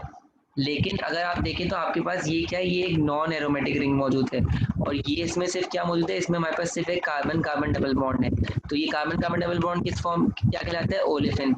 यानी कि यहाँ पे ऑक्सीडेशन होगी और यहाँ पे ऑक्सीडेशन होने के बाद क्या बना लेगा, ये यहाँ पे ऑक्सीडेशन होने के बाद ये बना लेगा यूं करके एपोक्साइड बना लेगा, कार्बामेज़ेपिन एपोक्साइड में कन्वर्ट हो जाएगी। सही है। आपने फंक्शन ग्रुप को पहचाना कि इसमें ओलिफेनिक फंक्शन ग्रुप है और यहाँ पे एरोमेटिक तो मौजूद, लेकिन एरोमेटिक में आप सब्स्टिट्यूएंट कहाँ, यहाँ पे तो कोई सब्स्टिट्यूएंट अटैच नहीं हुआ हुआ ना इसके साथ, डायरेक्टली इसके साथ कौन सा सब्स्टिट्यूएंट अटैच हुआ है, कोई सब्स्टिट्यूएंट अटैच नहीं हुआ हुआ। अगर सब्स्टिट्यूएंट अटैच भी हुआ है तो ये एन है, एन के पैरा पे ये वाला आएगा, इसके पैरा पे ये वाला आएगा। यहाँ पर भी एरोमेटिक वाला लॉ अप्लाई हो सकता है लेकिन हम पर्टिकुलरली भी ओलेफिन्स को डिस्कस करें तो यहाँ पर हमारे पास क्या है, यहाँ पे हमारे पास ओलेफिनिक कार्बन सिर्फ ये वाला है, ये सारे एरोमेटिक कार्बन है। ओलेफिनिक कार्बन जो अल्कीन है वो सिर्फ ये, तो यहीं पर ही ऑक्सीडेशन हो सकती है। इसमें जनरल रूल है, इसमें सिर्फ यहाँ वाले पे ऑक्सीडेशन होगी, एक जनरल रूल है। सही है। 5th 6th वाले पे ऑक्सीडेशन होगी, ये हमारे पास यहाँ पे एक जनरल रूल है। सही है। जो सी रिंग है, सी रिंग में यहाँ पे ऑक्सीडेशन ये फेवर करेगा। सी रिंग में जो हमारे पास 5th और 6th वाला बॉन्ड होगा वहाँ पे सिर्फ ऑक्सीडेशन होगी, सिर्फ ये इसका एक जर्नल रूल है। सही है। अब हमने ओलिफिन्स के ऑक्सीडेशन को डिस्कस कर लिया। ओलिफिन्स के ऑक्सीडेशन के बाद हमारे पास जो है वो क्या आएगा, हमारे पास नेक्स्ट हमारे पास आता है एलाइलिक कार्बन। अब सबसे पहले हमें पता होना चाहिए कि what is allylic carbon. Allylic carbon एक ऐसा 3 कार्बन कंटेनिंग सिस्टम होता है जिसमें हमारे पास एक कार्बन जो है वो बेसिकली सिंगल बॉन्ड से दूसरे कार्बन से अटैच हो और वो दूसरा कार्बन किसी और कार्बन से डबल बॉन्ड के साथ अटैच हो, तो this is known as the allylic carbon centres. अब ऐसी ड्रग जिसमें ये कार्बन सेंटर मौजूद होगा वो भी ऑक्सीडेशन की तरफ जाएंगी। फॉर एग्जाम्पल हमारे पास हमने किसी पेशेंट को टेट्राहाइड्रोकैनाबिडियोल दी। अब अगर आप इस टेट्राहाइड्रोकैनाबिडियोल के स्ट्रक्चर को देखें तो ये टेट्राहाइड्रोकैनाबिडियोल, यहाँ पे मैंने बताया कि एक कार्बन है वो दूसरे कार्बन से सिंगल बॉन्ड से अटैच है और वो दूसरे कार्बन से तीसरे कार्बन से डबल बॉन्ड के साथ अटैच है। तो अगर किसी ड्रग में ये वाला फंक्शन ग्रुप मौजूद होगा, एलाइलिक कार्बन एटम का फंक्शन ग्रुप मौजूद होगा, तो वो ड्रग किस में जाएगी, फेज 1 रिएक्शन की ऑक्सीडेशन में जाएगी। अगर आप इस ड्रग की स्ट्रक्चर को देखें तो इस ड्रग के स्ट्रक्चर में आपके पास क्या मौजूद है, एरोमेटिक रिंग मौजूद है, सही है, उसके पास एक OH मौजूद है, सही है। इसके साथ साथ आपके पास अगर आप ये वाले कार्बन को देखें तो इसके पास एक एलाइलिक कार्बन स्ट्रक्चर भी मौजूद है। ये वाला कार्बन है, ये सिंगल बॉन्ड से ये वाला कार्बन है, ये सिंगल बॉन्ड से एक कार्बन से अटैच है और ये वाला कार्बन तीसरे कार्बन से डबल बॉन्ड के साथ अटैच है। तो ये वाला जो हमारे पास सिस्टम है क्या कहला रहा है, ये एलाइलिक कार्बन सिस्टम कहला रहा है। और ऑक्सीडेशन भी क्या होगी, यहीं पर होगी। और ऑक्सीडेशन इसमें कहाँ होती है, टर्मिनल कार्बन पे होती है। टर्मिनल कार्बन यानी कि ये वाला कार्बन 1 2 3, वो कार्बन जिस पर डबल बॉन्ड प्रेजेंट होता है वहां पर जो है वो यहाँ पे क्या कहते हैं हमारे पास जो है वो ऑक्सीडेशन होती है और वहां पर जाके ऑक्सीजन जो है वो एडअप हो जाता है और ये भी जो है वो एपॉक्साइड फॉर्म कर लेता है, सही है। एलाइलिक कार्बन बेसिकली यहाँ पे मौजूद है हमारे पास, इसे हम एलाइलिक कार्बन कह रहे हैं कि ये वाला कार्बन एटम, सही है, वो हमारे पास जो है वो क्या कहते हैं दूसरे वाले कार्बन एटम के साथ जो है वो डबल बॉन्ड से अटैच हुआ हुआ है और इन टर्न वो दूसरा वाला कार्बन एटम जो है वो बेसिकली उसके साथ भी अटैच हुआ हुआ है सिंगल बॉन्ड से, सही है। देखिए आप दोनों तरफ से पढ़ सकते हैं, ये वाला कार्बन एटम ये सिंगल बॉन्ड से दूसरे कार्बन एटम से अटैच हुआ हुआ है और ये वाला कार्बन एटम किसी और एटम से डबल बॉन्ड के साथ अटैच हुआ हुआ है। तो ये क्या हो गया, ऑक्सीडेशन कहाँ होगी, बेसिकली हमारे पास टर्मिनल कार्बन एटम पे होगी। टर्मिनल कार्बन एटम पे हमारे पास ऑक्सीजन जो है वो ऐड होगा और ऑक्सीजन ऐड होने की बाद जो है वो बेसिकली हमारे पास क्या होगा, वहाँ पे जो है वो एरीन ऑक्साइड जो है वो फॉर्म हो जाएगा, ऑक्सीडेशन हो जाएगी उसकी, सही है। यहाँ पर हमारे पास जो है वो ये जो कार्बन सेंटर है यहाँ पर हमारे पास जो है वो ऑक्सीडेशन होगी, सही है। बिल्कुल इसी तरह से अब ये हमारे पास एरोमेटिक रिंग है, हमने पहले एरोमेटिक रिंग का जो है वो कॉन्सेप्ट पढ़ लिया था। इसके हमारे पास क्या होगी, इसके हमारे पास पैरा पे ये वाली पोजीशन पे ऑक्सीडेशन हो सकती है, सही है। इसके अलावा क्या कहते हैं, अगर आप यहाँ पे देखें तो ये वाला कार्बन सिस्टम भी हमारे पास शो कर रहा है एलाइलिक कार्बन को, सही है। ये 1 कार्बन एटम, ये एक और कार्बन एटम से सिंगल कार्बन एटम से जुड़ा हुआ है और ये हमारे पास डबल कार्बन एटम से किसी और से जुड़ा हुआ है, तो ये भी एलाइलिक कार्बन सेंटर है, यहाँ पर भी ऑक्सीडेशन हो सकती है। तो इस तरह से आप पता लगाएंगे कि एक ड्रग कौन से रिएक्शन की तरफ मूव करेगी फंक्शनल ग्रुप को पता लगा के, सही है। यहाँ पे हमने ये वाली बात कर ली कि अगर आप यहाँ से स्टडी करें ये कार्बन एटम डबल इससे दूसरे कार्बन से जुड़ा हुआ है और वो वाला दूसरा कार्बन एटम किसी और कार्बन से सिंगल से जुड़ा हुआ है, तो ये भी एलाइलिक सेंटर है, ये भी एलाइलिक सेंटर है। तो यहाँ दोनों जगह ऑक्सीडेशन फेवर हो सकती है, लेकिन फेवर यहाँ होती है, सही है। हमारे पास बॉडी जो है वो यहाँ पे मेटाबोलाइज करती है। अब अगर आगे मूव करें आप, अब अगर हमारे पास हम बात करें बेंजाइलिक कार्बन की, बेंजाइलिक कार्बन अगर कोई ड्रग जिसमें हमारे पास बेंजाइलिक कार्बन मौजूद होगा, बेंजाइलिक कार्बन का मतलब वो कार्बन एटम जो कि डायरेक्टली हमारे पास बेंजीन रिंग से अटैच है उसे हम बेंजाइलिक कार्बन एटम कहते हैं, सही। वो कार्बन एटम जो कि हमारे पास बेंजाइलिक कार्बन से जो है वो अटैच है वो जो है वो क्या कहते हैं हमारे पास क्या कहलाएगा, बेंजीन रिंग के साथ जो कार्बन डायरेक्टली अटैच है उसे हम बेंजाइलिक कार्बन एटम कहते हैं। अच्छा, इसमें क्या होता है, इसमें हमारे पास जो है वो क्या कहते हैं किस तरह से हमारे पास रिएक्शन होगा। फॉर सपोज हमारे पास उन्होंने हमें एक ड्रग दे दी टॉलबुटामाइड, जिसका स्ट्रक्चर ये है। अब हम टॉलबुटामाइड, सबसे पहले टॉलबुटामाइड के स्ट्रक्चर को देखें तो उसमें हमारे पास कौन कौन से फंक्शनल ग्रुप है, ये हमारे पास सल्फोनामाइड फंक्शन ग्रुप है, इसमें सल्फर भी मौजूद है और अमाइड ग्रुप भी मौजूद है, सल्फोनामाइड फंक्शन ग्रुप है। इसके अलावा यहाँ पे क्या है, यहाँ पे हमारे पास एमाइडिक फंक्शन ग्रुप भी मौजूद हो रहा है, सही है। अमाइड फंक्शन ग्रुप भी लगेगा, लेकिन ये पर्टिकुलरली सल्फोनामाइड फंक्शन ग्रुप है, खैर इसको तो आप छोड़ दें, ये तो हम आगे डिस्कस करेंगे। इसके बाद अगर हम देखें तो इसमें हमारे सल्फोनामाइड फंक्शन ग्रुप है, इसमें सल्फर भी मौजूद है और NH भी मौजूद है और कीटोन ग्रुप भी मौजूद है, सही है। तो वो हम आगे डिस्कस करेंगे कि इस पर कौन कौन से रिएक्शन हो सकते हैं। अगर आप देखें तो आपके पास इसके पास क्या है, ये बेंजीन रिंग है, और इस बेंजीन रिंग के साथ क्या है, ये जो CH3 है यहाँ पे एंड में, सही है, ये डायरेक्टली किससे अटैच हुआ है, बेंजीन रिंग से अटैच हुआ है। तो जो कार्बन डायरेक्टली बेंजीन रिंग से अटैच हुआ है उसे हम क्या कहते हैं, बेंजाइलिक कार्बन एटम। ऐसे हमारे पास ड्रग जिसमें हमारे पास बेंजाइलिक कार्बन एटम आएगा, वो भी हमारे पास ऑक्सीडेशन की तरफ जाएंगी फेज 1 रिएक्शन से। अब वो किस तरह से ऑक्सीडाइज होंगी, सबसे पहले क्या होगा, सबसे पहले इनके अंदर जो है वो एडअप हो जाएगा, ऑक्सीजन एडअप हो जाएगा। ऑक्सीजन जब एडअप होगा तो हमारे पास ये क्या बन जाएंगी, ये बन जाएंगी CH2OH में ये ग्रुप जो है वो कन्वर्ट हो जाएगा, सही है। इस मॉलिक्यूल के अंदर क्या है, ग्रुप एडअप होगा। यहाँ इस मॉलिक्यूल के अंदर हमारे पास जो है वो क्या ग्रुप एडअप हो जाएगा, इस मॉलिक्यूल के अंदर जो ग्रुप एडअप होगा वो कौन सा एडअप होगा, वो ऑक्सीजन के मॉलिक्यूल्स एडअप होंगे। बेसिकली CH3 का ग्रुप है, सही है, इसमें हमारे पास ऑक्सीजन का मॉलिक्यूल ऐड हो गया, सही है। तो इस ये क्या बन गया, ये बन गया हमारे पास C2OH, ये वाला ग्रुप बन जाएगा ये, सही है।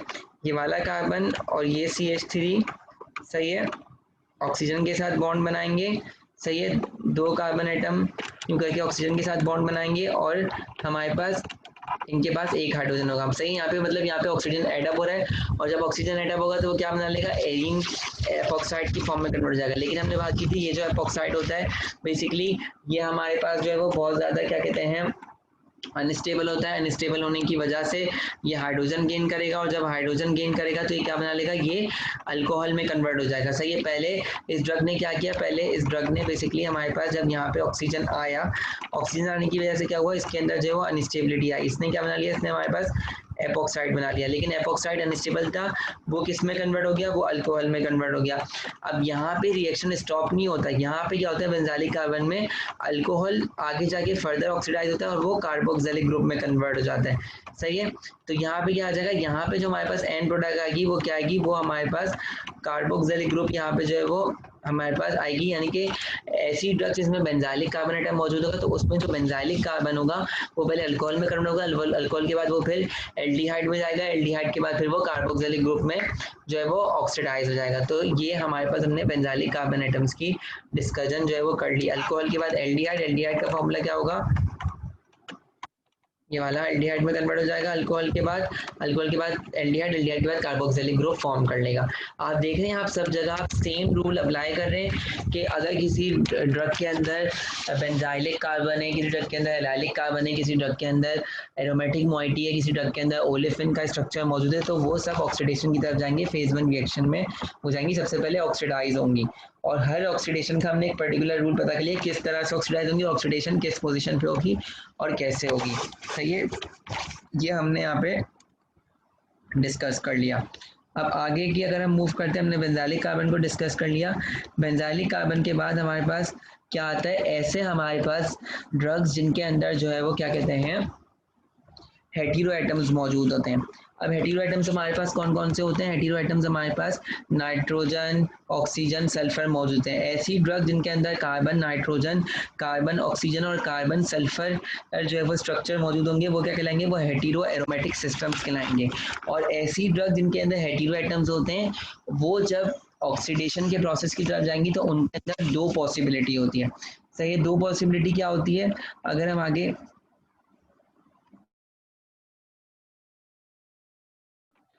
सही है, तो अब हमारे पास हम बात करेंगे ऐसी ड्रग जिसमें हमारे पास हेटेरोसाइक्लिक कंपाउंड्स और ऐसी ड्रग जिनके अंदर जो है वो हेटेरोसाइक्लिक कंपाउंड होते हैं उन्हें हम hetero atom system containing drugs कहते हैं। अब होता क्या है, ऐसी ड्रग्स जिसके अंदर हेटेरोसाइक्लिक कंपाउंड होते हैं जब वो मेटाबॉलिज्म की तरफ जाती है सबसे पहले उनकी क्या होती है, हेटेरो एटम की ऑक्सीडेशन होती है, सही है। अच्छा, अब ऐसी ड्रग्स जिनके अंदर जो है वो हेटेरोसाइक्लिक कंपाउंड है, यहाँ पे अगर हम बात करें तो इस एक्स ये क्या है, ये हमारे पास जो है वो एक हेटेरो साइक्लिक सिस्टम है, कार्बन है और कार्बन के साथ यहाँ पे जो एक्स है, एक्स को हम हाइड्रोजन कंसीडर नहीं कर रहे, एक्स को हम क्या कंसीडर कर रहे हैं, एक्स को हम कंसीडर कर रहे हैं कि ये हमारे पास क्या है, ये हमारे पास एक हेटेरो एटम है। अब होता क्या है, ऐसी ड्रग जिनके अंदर हेटेरो एटम्स होते हैं, ऑक्सीजन हो, नाइट्रोजन हो, सल्फर हो, वो जब मेटाबॉलिज्म की तरफ जाएंगे तो क्या होगा, हेटेरो एटम के जो बराबर वाला कार्बन होगा जो डायरेक्टली हमारे पास हेटेरो एटम से अटैच हुआ होगा वहां पर हमारे पास ऑक्सीडेशन होगी, उसकी जो है वो हाइड्रोक्सिलेशन होगी, सही है, जिसे हम अल्फा कार्बन कहते हैं। मतलब जब हमारे पास ऐसी ड्रग्स जो कि हमारे पास मेटाबॉलिज्म में जाएंगी तो हेटेरो एटम के बराबर में जो कार्बन डायरेक्टली अटैच होगा, जिसे हम अल्फा कार्बन कह रहे हैं, वहाँ पर जो है वो ऑक्सीडेशन होगी, हाइड्रोक्सिलेशन होगी। हाइड्रोक्सिलेशन होने की वजह से वहाँ पे एक अनस्टेबल जो है वो इंटरमीडिएट बनेगा, और वो अनस्टेबल इंटरमीडिएट बनने की वजह से क्या होगा, मॉलिक्यूल अपने आप को स्टेबल करेगा। स्टेबल करने में क्या स्टेबिलिटी कैसे लेके आएगा, जो कार्बन हमारे पास हेटेरो एटम से जुड़ा होगा उसके दरमियान जो है वो बॉन्ड ब्रेक हो जाएगा, और बॉन्ड ब्रेक होने के बाद जो हाइड्रोक्सिल ग्रुप आया उसका हाइड्रोजन जो है वो हेटेरो एटम की तरफ जो है वो शिफ्ट हो जाएगा। सही है, तो यही वाली बात लिखी हुई है कि दो तरह से हमारे पास जो है वो हो सकती है। एक तो हाइड्रोक्सिलेशन जो है वो अल्फा कार्बन पे हो सकती है, जो डायरेक्टली हेटेरो एटम से अटैच हो, जिसकी वजह से एक इंटरमीडिएट बनेगा। इंटरमीडिएट जो है वो बेसिकली हमारे पास क्या होता है, अनस्टेबल होता है, और वो क्या करता है, वो अपने आप को स्टेबलाइज करने के लिए जो बॉन्ड होता है बेसिकली कार्बन का हेटेरो एटम के साथ, वो ब्रेक हो जाता है, और ब्रेक होने के नतीजे में हमारे पास, क्योंकि हेटेरो एटम इलेक्ट्रोनेगेटिव एटम होता है, नाइट्रोजन ऑक्सीजन सल्फर ज़्यादा इलेक्ट्रोनेगेटिव एटम्स होते हैं, तो वो क्या करेंगे, वो जो है वो हमारे पास हाइड्रोजन को अपनी तरफ शिफ्ट कर लेंगे, जिसकी वजह से हमारे पास जो है वो कंपाउंड जो है वो स्टेबल हो जाएंगे दोनों। सही है, अगर आप इसकी स्ट्रक्चर को देखें, ये हमारे पास एक हेटेरो एटम कंटेनिंग सिस्टम था। क्या हुआ, हमारे पास अल्फा हाइड्रोजन सॉरी अल्फा जो कार्बन था उसके ऊपर आके ऑक्सीजन जो है वो ऐड हो गया। ऑक्सीजन जब ऐड हुआ तो इसके ऊपर क्या आ गई, अनस्टेबिलिटी आ गई, ये अनस्टेबल कंपाउंड हुआ। अब क्या हुआ, अब स्टेबिलिटी लाने के लिए अल्फा कार्बन ने इस जो हेटेरो एटम था उससे बॉन्ड ब्रेक किया। बॉन्ड ब्रेक होने के नतीजे में क्या हुआ, हाइड्रोजन जो है वो बेसिकली अल्फा उसके पास चला गया, हेटेरो एटम के पास, और हमारे पास बाकी हमारे पास क्या बच गया, हमारे पास बच गया ये हमारे पास कीटोन ग्रुप जो है वो हमें मिल गया एंड में, और हेटेरो एटम के हेटेरो एटम वाला जो स्ट्रक्चर था वो अलग हो गया। सही है। अच्छा, अब हमारे पास तीन टाइप के हेटेरो एटम हो सकते हैं, नाइट्रोजन भी हो सकता है, सल्फर भी हो सकता है, और ऑक्सीजन भी हो सकता है। सही है, एक तो हमने बात कर ली हाइड्रोक्सिलेशन या तो अल्फा कार्बन पे होगी, और हमारे पास हाइड्रोक्सिलेशन जो है वो हमारे पास हेटेरो एटम के ऊपर भी हो सकती है। मतलब दो केसेस हैं, जब हमारे पास ऐसी ड्रग जिनके अंदर जो है वो हेटेरो एटम सिस्टम्स होते हैं, तो उसमें दो केसेस होंगे, या तो ऑक्सीडेशन अल्फा कार्बन पे होगी जो कि डायरेक्टली जो है वो क्या कहते हैं हमारे पास हेटेरो एटम से अटैच हुआ है, या तो ऑक्सीडेशन उस हेटेरो एटम पे होगी। तो जब ऑक्सीडेशन हेटेरो एटम पे होगी तो हमें अलग प्रोडक्ट मिलेगा, और जब हमारे पास ऑक्सीडेशन जो है वो अल्फा कार्बन होगी तो हमें अलग प्रोडक्ट मिलेगा। और हमने बात की कि हेटेरो एटम तीन टाइप के होते हैं। कौन कौन से तीन टाइप के होते हैं, नाइट्रोजन, ऑक्सीजन और सल्फर। सही है, तो अगर हम बात करें तो हमारे पास वो कौन कौन से रिएक्शन है जो इस कैटेगरी में लाई करते हैं, ऑक्सीडेटिव नाइट्रोजन, सल्फर और oxygen dealkylation, as well as oxidative deamination. हमने ये बात की कि जब हमारे पास हेटेरो एटम की जो है वो क्या कहते हैं ऑक्सीडेशन होगी, जब हेटेरो एटम पे आके ऑक्सीजन ग्रुप ऐड करेगा ये वाले पार्ट के ऊपर, तो जो हमारे पास रिएक्शन होगा उसके नतीजे में हमारे पास क्या होगा, अमाइन जो है वो सॉरी उसके नतीजे में हमारे पास क्या होगा, उसके नतीजे में हमारे पास जो प्रोडक्ट होगी बेसिकली वो क्या हो जाएगी, वो डी अल्काइलेट हो जाएगी, उसमें से जो अल्काइल ग्रुप होगा वो रिमूव हो जाएगा। तो उस प्रोसीजर को हम क्या कहते हैं, ऑक्सीडेटिव डी अल्काइलेशन। और जौन सा हमारे पास फंक्शनल ग्रुप उसमें मौजूद होगा, नाइट्रोजन मौजूद होगा, तो हम क्या कहेंगे, oxidative N dealkylation, oxidative O dealkylation, oxidative S dealkylation. Oxidative N dealkylation का मतलब क्या है कि नाइट्रोजन के ऊपर हेटेरो एटम के ऊपर ऑक्सीडेशन हुई और जिसके नतीजे में क्या हुआ कंपाउंड डी अल्काइलेट हो गया। ओ डी अल्काइलेशन का मतलब ये है कि हमारे पास क्या कहते हैं, हमारे पास ऑक्सीडेशन हुई और प्रोडक्ट डी अल्काइलेट हो गया। इसके अलावा ऑक्सीडेटिव डीअमाइनेशन भी होती है। ऑक्सीडेटिव डीअमाइनेशन का मतलब क्या है कि हमारे पास ऑक्सीडेशन हुई और प्रोडक्ट डीअमाइनेट हो गया। सही है, इसके अलावा हमारे पास एक तो ये रिएक्शंस हैं, जब हमारे पास जो है वो ऑक्सीडेशन अल्फा कार्बन एटम पे होगी तो ये सारे रिएक्शन उस कैटेगरी में लाई करते हैं। सेकंड हमारे पास रिएक्शन क्या है, सेकंड हमारे पास रिएक्शन है कि या तो हाइड्रोक्सिलेशन या ऑक्सीडेशन हो हेटेरो एटम की, हेटेरो एटम के ऊपर ऑक्सीडेशन हो। पहले हमने डिस्कस किया कि किसके ऊपर ऑक्सीडेशन होगी, अल्फा कार्बन के ऊपर ऑक्सीडेशन होगी।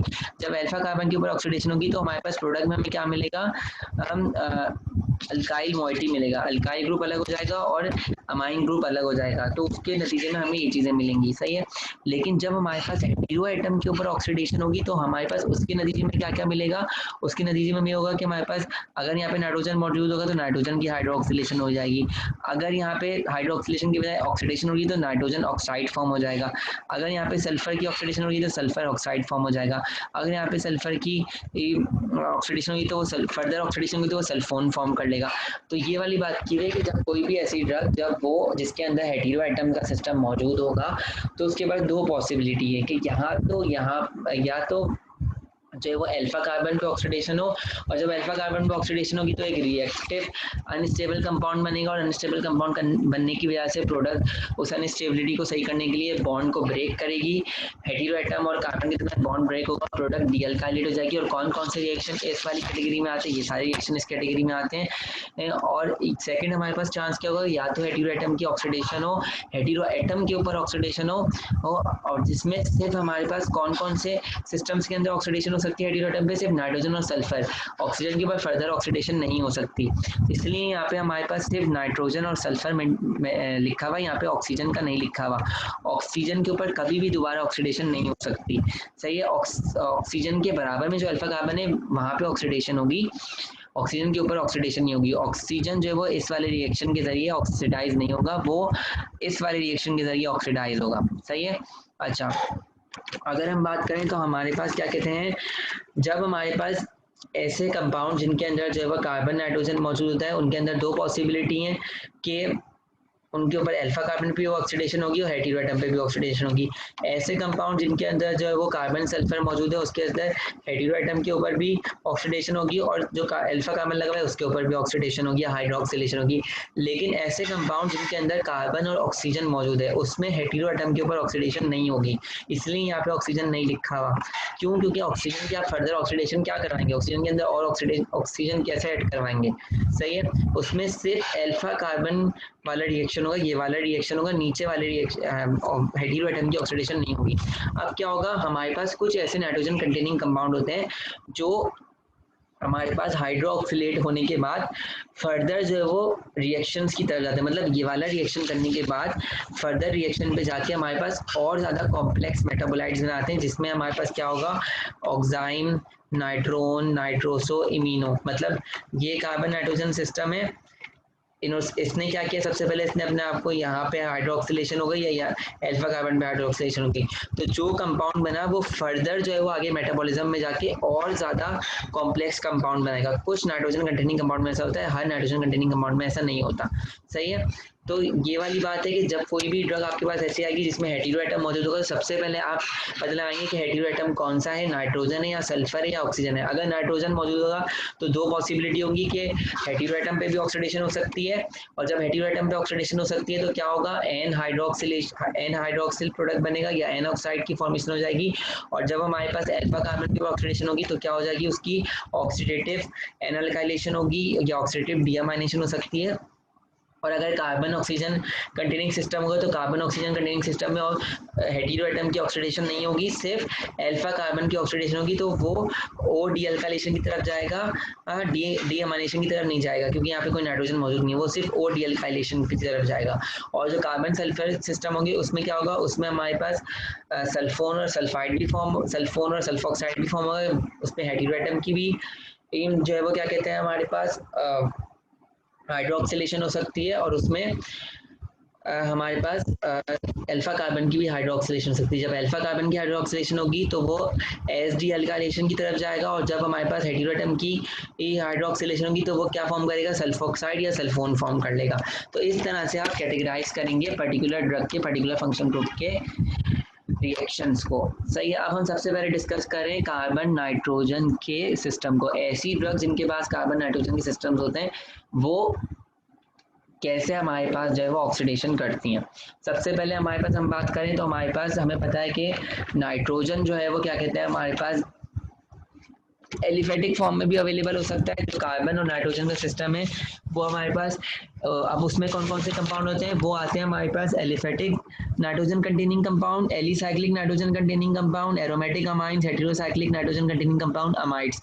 तो आपके पास कोई भी ऐसी ड्रग आएगी जिसमें हमारे पास एलिफेटिक अमाइन मौजूद है, चाहे वो 1 डिग्री का है, चाहे वो 2 डिग्री का है, चाहे वो 3 डिग्री का है, या आपके पास एलिसाइक्लिक कंपाउंड मौजूद है, या फिर आपके पास एरोमेटिक अमाइन मौजूद है, या वो एक हेटेरोसाइक्लिक एक नाइट्रोजन कंटेनिंग कंपाउंड उसके अंदर मौजूद है, या अमाइड मौजूद है। तो सबसे पहले आप क्या करेंगे, सबसे पहले आप उसकी स्ट्रक्चर में क्या करेंगे, आप शो करेंगे कि आपके पास यहाँ पे हेटेरो एटम मौजूद है। हेटेरो एटम जब मौजूद है तो उसकी दो पॉसिबिलिटीज होती हैं कि या तो अल्फा कार्बन पे ऑक्सीडेशन होगी या तो हमारे पास उस हेटेरो एटम पे ऑक्सीडेशन होगी। तो यहाँ पे नाइट्रोजन मौजूद है तो यहाँ पे दोनों काम होगा, यहाँ पे अल्फा कार्बन के ऊपर भी ऑक्सीडेशन होगी और यहाँ पे हमारे पास जो हेटेरो एटम है उस पर भी ऑक्सीडेशन होगी। और इनकी ऑक्सीडेशन करवाने के लिए हमने क्या पढ़ा था, हमारे पास जो है वो ऑक्सीजनेज एंजाइम होते हैं, ऑक्सीडेजेज एंजाइम होते हैं।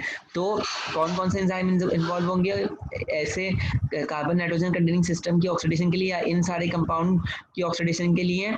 Cytochrome P450 mix oxidase enzyme, जो कि हमारे पास अल्फा कार्बन की भी हाइड्रोक्सिलेशन करवाएंगे और हेटेरो एटम की भी ऑक्सीडेशन करवा देंगे। इसके अलावा हमारे पास अमाइन ऑक्सीडेजेज होते हैं, एन ऑक्सीडेजेज होते हैं, जो कि हमारे पास कौन से हैं, जो कि हमारे पास नॉन साइटोक्रोम P450 एंजाइम्स होते हैं, जिसमें हमने पढ़ा था फ्लेवोप्रोटीन डिपेंडेंट मोनो ऑक्सीजनेस, हमने पढ़ा था ना। तो वो यहाँ पे अपना रोल प्ले कर रहा होता है, सही है। ऑक्सीजनेस और फ्लेवोप्रोटीन डिपेंडेंट एंड NADPH जो हमारे पास मोनो ऑक्सीजनेस होते हैं वो भी हमारे पास यहाँ पे इन्वॉल्व होंगे। अच्छा जी, अब अगर हम बात करें तो हमारे पास क्या कहते हैं, जो हमारे पास अमाइंस होते हैं वो 1 डिग्री अमाइन भी होते हैं, 2 डिग्री अमाइन भी होते हैं, 3 डिग्री अमाइन भी होते हैं। अब हम यहाँ पे तीनों केसेस को रख के देखेंगे कि अगर कोई ऐसा ड्रग का स्ट्रक्चर आएगा उसके अंदर अगर वो 1 डिग्री अमाइन है, तो उसमें वो क्या हमारे पास देगा, रिएक्शन होने के बाद, मेटाबोलाइज होने के बाद, ऑक्सीडाइज होने के बाद। और जब कोई ऐसा स्ट्रक्चर है जिसमें 2 डिग्री और 3 डिग्री अमाइन मौजूद है, तो वो मेटाबोलाइज होने के बाद क्या देगा। अगर कोई ऐसी ड्रग जिसके अंदर हमारे पास हेटेरो एटम का सिस्टम मौजूद है और उसमें जो CN में मतलब हेटेरो एटम नाइट्रोजन है, और उसमें नाइट्रोजन जो है वो 3 डिग्री या 2 डिग्री अमाइन की जो है वो फॉर्म में मौजूद है, तो हमारे पास सबसे पहले क्या होगा, सबसे पहले हमने बात की थी कि हाइड्रोक्सिलेशन या ऑक्सीडेशन का होगी नाइट्रोजन के बराबर में जो अल्फा कार्बन है उस पे होगी। तो देखिए आप यहाँ पे क्या हुआ, यहाँ पे आके ऑक्सीजन ग्रुप ऐड हो गया हाइड्रोजन के साथ, तो इस मॉलिक्यूल में क्या आ गई, इनस्टेबिलिटी आ गई। अनस्टेबिलिटी आने की वजह से अब क्या होगा, जो कार्बन और हेटेरो एटम का जो बॉन्ड होगा वो ब्रेक होगा, और बॉन्ड ब्रेक होने के नतीजे में क्या होगा, ये वाला जो हाइड्रोजन है ये क्या होगा, ये नाइट्रोजन के पास चले जाएगा। इसके नतीजे में हमारे पास क्या हुआ, ये वाला पार्ट अलग हो गया हाइड्रोजन लेके, और ये वाला पार्ट अलग हो गया, सही है।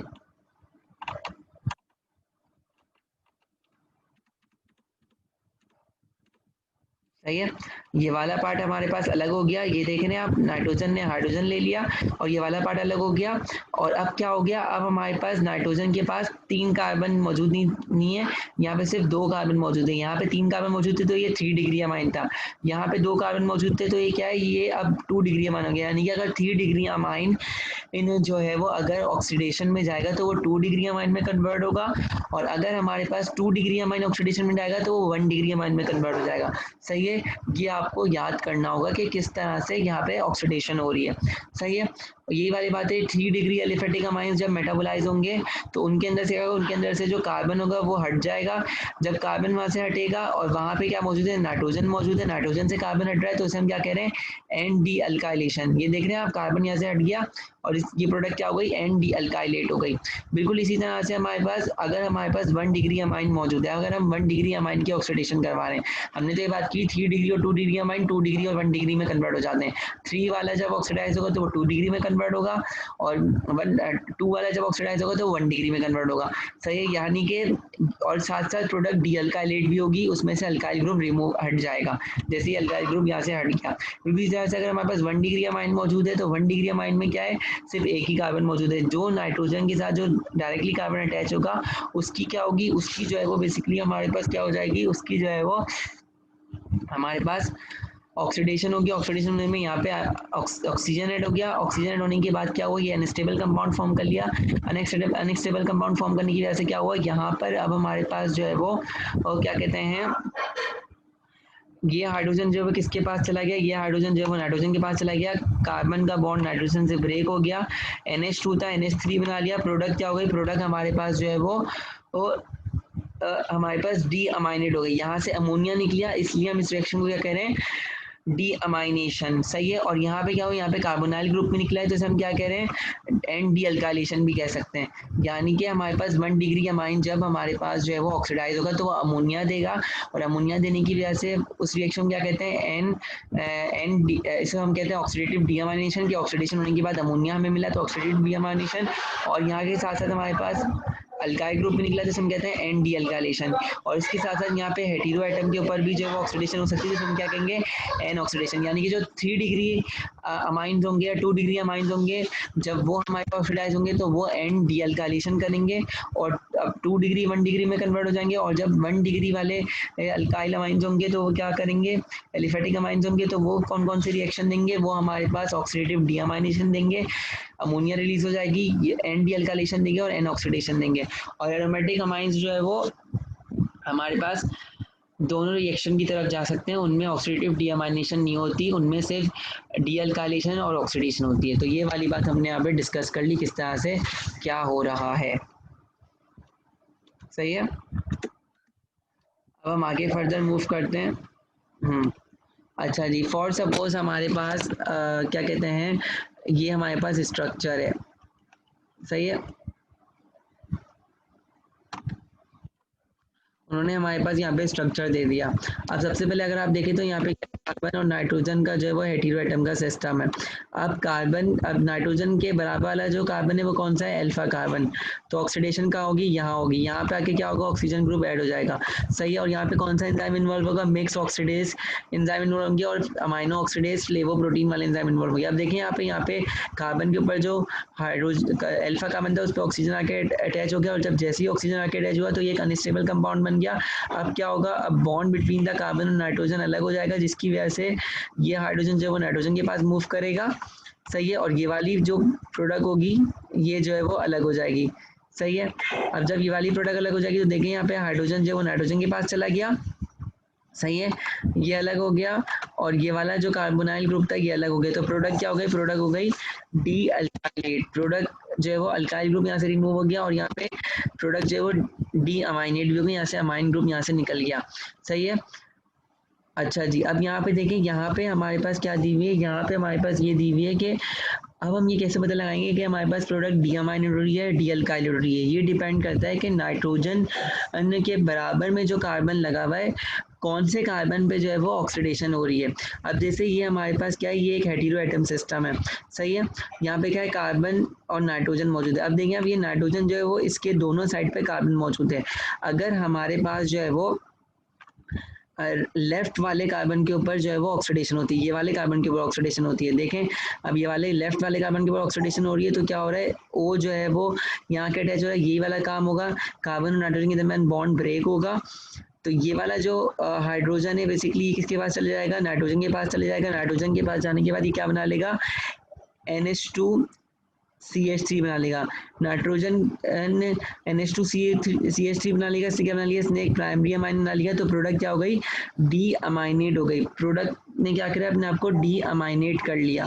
सही है, राइट वाले कार्बन के ऊपर जो है वो अगर हमारे पास क्या कहते हैं जो है वो लेफ्ट वाले कार्बन के ऊपर जो है वो क्या कहते हैं, हमारे पास अगर ऑक्सीडेशन होगी तो प्रोडक्ट क्या होगी, डी अमाइनेट होगी। और अगर हमारे पास राइट वाले कार्बन के ऊपर ऑक्सीडेशन होगी, ये देखें राइट वाले कार्बन के ऊपर ऑक्सीडेशन हो रही है, तो प्रोडक्ट क्या हो रहा है, प्रोडक्ट जो है वो बेसिकली हमारे पास क्या हो रहा है, डी अल्काइलेट हो रहा है। इस वाले कार्बन के ऊपर ऑक्सीडेशन हुई, ऑक्सीडेशन होने की वजह से क्या हुआ, प्रोडक्ट जो है वो हमारे पास डी अल्काइलेट हो गई। इसमें क्या हुआ, इसमें हमारे पास अल्काइल ग्रुप जो है वो हमारे पास क्या हुआ, सेपरेट हो गया। तो पॉइंट ऑफ द रेफरेंस के ऊपर डिपेंड कर रहा है कि अगर हमारे पास जो है वो राइट वाले कार्बन के ऊपर ऑक्सीडेशन हो रही है तो प्रोडक्ट डी अल्काइलेट हो रही है, और अगर हमारे पास लेफ्ट वाले कार्बन के ऊपर जो है वो ऑक्सीडेशन हो रही है तो प्रोडक्ट क्या हो रही है, प्रोडक्ट जो है वो हमारे पास डी अमाइनेट हो रही है। और डिपेंड करता है कि कार्बन किस फॉर्म में, कार्बन अगर CH3 की फॉर्म में अटैच हुआ है नाइट्रोजन से तो प्रोडक्ट अगर डी अल्काइलेट करेगी, और अगर CH2 की फॉर्म में विद इन बीच में मौजूद है स्ट्रक्चर के तो और जो है वो क्या कहते हैं हमारे पास CH2 की फॉर्म में तो डी अमाइनेट होगी। तो ये वाली बात जो है वो हमने यहाँ पे डिस्कस कर ली, पॉइंट ऑफ रेफरेंस की।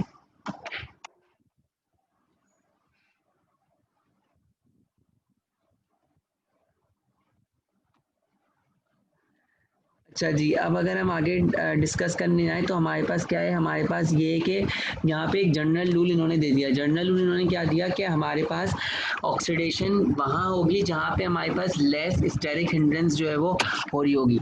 अगर हम यही पॉइंट को यहाँ पे अप्लाई करें बेसिकली तो वही वाली बात है कि जो कार्बन सबसे ज़्यादा करीब होगा नाइट्रोजन से, सबसे पहले वहाँ जो है वो हाइड्रो ऑक्सीलेशन होगी। सही है, फॉर एग्जांपल अगर हम इमीपैरामीन को देखें, इमीपैरामीन में जो है वो क्या है, ये हमारे पास नाइट्रोजन है। सही है, अब ये जो नाइट्रोजन है बेसिकली अगर आप देखें जो इसके बराबर अलग एक ये कार्बन है, एक ये कार्बन है और एक ये कार्बन है, सही है। अब ये जो कार्बन है ये पूरे इस बल्कि ग्रुप के करीब है, तो यहाँ पे बहुत ज़्यादा क्या है, स्टेरिक हिंड्रेंस है, सही है।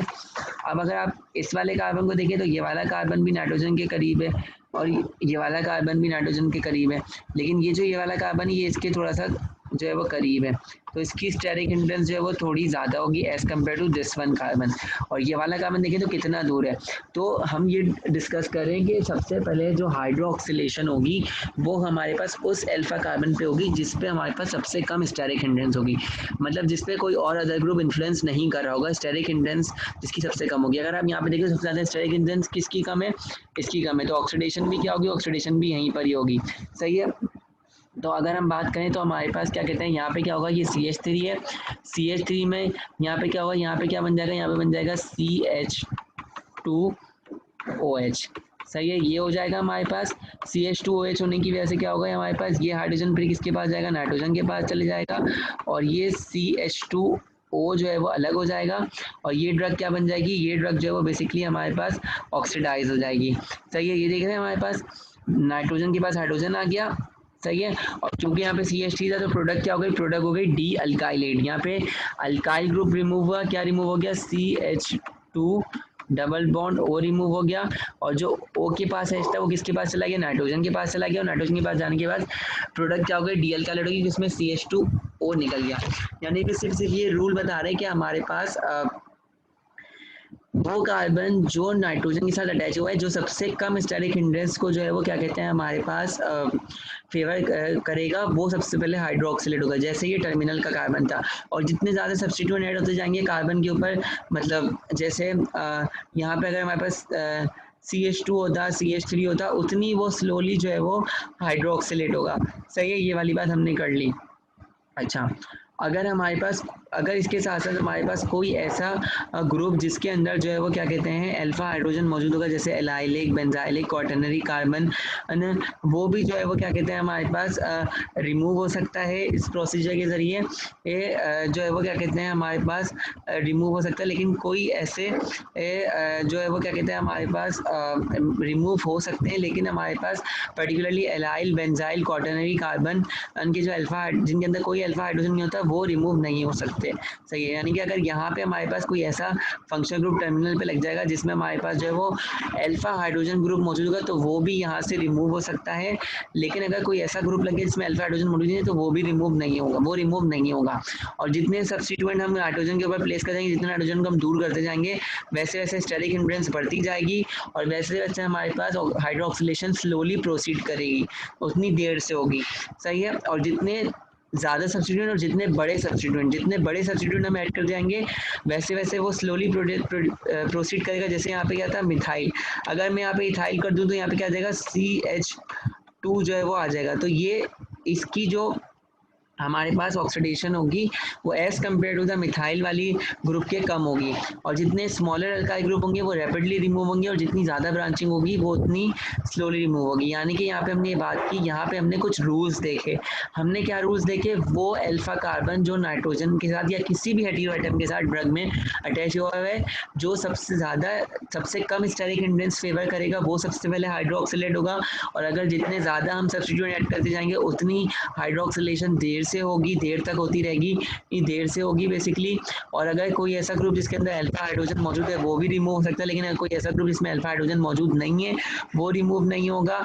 और जितने ज़्यादा सब्स्टिट्यूएंट इस नाइट्रोजन में एडअप हो जाएंगे उतनी स्टेरिक हिंड्रेंस बढ़ती रहेगी, और ये रिएक्शन स्लोली प्रोसीड करेगा। और जितने बड़े ग्रुप हम ऐड करते जाएंगे, मिथाइल की जगह हमने इथाइल लगा दिया, इथाइल की जगह हमने प्रोपाइल लगा दिया, और उसके ज़्यादा हमने ब्यूटाइल लगा दिया, तो उतनी देर से जो है वो क्या कहते हैं हमारे पास रिएक्शन प्रोसीड करेगा।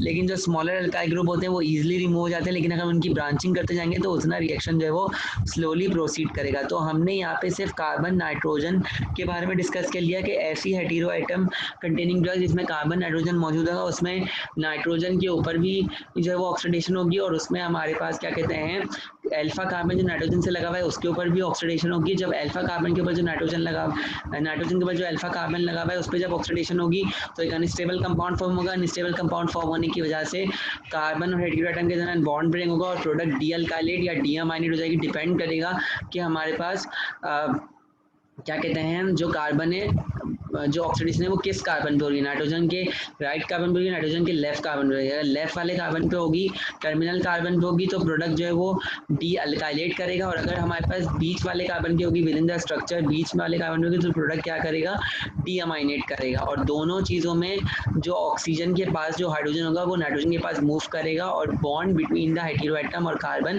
ब्रेक हो जाएगा। और ये रूल्स हमने डिस्कस कर लिए, सही है। जितना कार्बन बढ़ते चले जाएंगे उतनी स्टैटिक हिंड्रेंस बढ़ेगी, जितना नाइट्रोजन का डिस्टेंस बढ़ता चले जाएगा, जितने नाइट्रोजन के ऊपर आप सब्स्टिट्यूएंट ऐड करेंगे, जितने बड़े सब्स्टिट्यूएंट ऐड करेंगे, उतनी जो हाइड्रोक्सिलेशन होगी वो स्लोली प्रोसीड करेगी और उतनी देर लगेगी हाइड्रोक्सिलेशन प्रोसीड होने के लिए, क्योंकि स्टेरिक हिंड्रेंस बढ़ती चली जाएगी।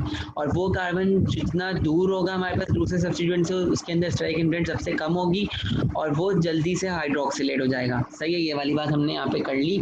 और हमने ये भी बात की कि डिपेंड करता है कि नाइट्रोजन किस फॉर्म में प्रेजेंट है, टर्शरी अमाइन सेकेंडरी अमाइन की फॉर्म में मौजूद है। अगर टर्शरी अमाइन सेकेंडरी अमाइन की फॉर्म में मौजूद होगा तो वो ऑक्सीडाइज होने के बाद किस फॉर्म में कन्वर्ट हो जाएगा, टर्शरी अमाइन सेकेंडरी अमाइन में कन्वर्ट हो जाएगा, और जो सेकेंडरी अमाइन होगा वो प्राइमरी अमाइन में कन्वर्ट होगा। और अगर हमारे पास प्राइमरी अमाइन है तो हमारे पास अमोनिया देगा। तो ये हमने यहाँ पे सारे रूल्स डिस्कस कर लिए ऐसे ड्रग्स के, सही, जिसमें कार्बन नाइट्रोजन मौजूद होता है।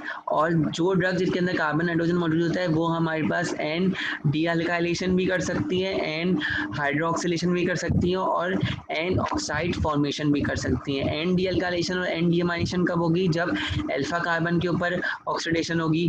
और एन डी अल्काइलेशन कब होगी, जब हमारे पास जो है वो टर्मिनल वाले कार्बन के ऊपर अटैच होगी कि उसके आगे कोई और सब्स्टिट्यूएंट नहीं लगा हुआ।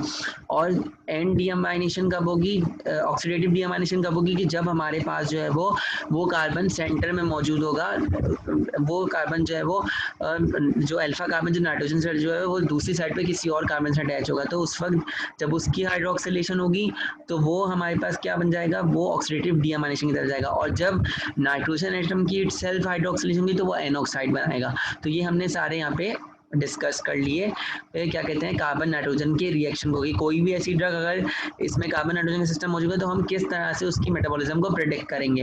जैसे हमने यहाँ पे इमीपैरामीन की मेटाबॉलिज्म को प्रेडिक्ट करा कि इमीपैरामीन में यहाँ पे कार्बन नाइट्रोजन सिस्टम मौजूद है और यहाँ पे टर्मिनल पे CH3 पे सबसे कम स्टेरिक हिंड्रेंस है, तो हाइड्रोक्सिलेशन यही से फेवर होगी। और यहाँ पे टर्मिनल पे CH3 मौजूद है, तो ये प्रोडक्ट किस पे जाएगी, ये प्रोडक्ट जाएगी डी अल्काइलेशन की तरफ। यहाँ पे OH ग्रुप ऐड हुआ, हाइड्रोजन N के पास गया, NH बन गया और CH2 डबल बॉन्ड O अलग हो गया, तो प्रोडक्ट डी अल्काइलेट हो गई, N जो है वो डी अल्काइलेशन हो गई और हमारे पास यहाँ पे इमीपैरामीन का मेटाबोलाइट बन गया। सही है, ये हमने यहाँ पे डिस्कस कर लिया। अब आगे हम बात करेंगे कि हमारे पास क्या होगा।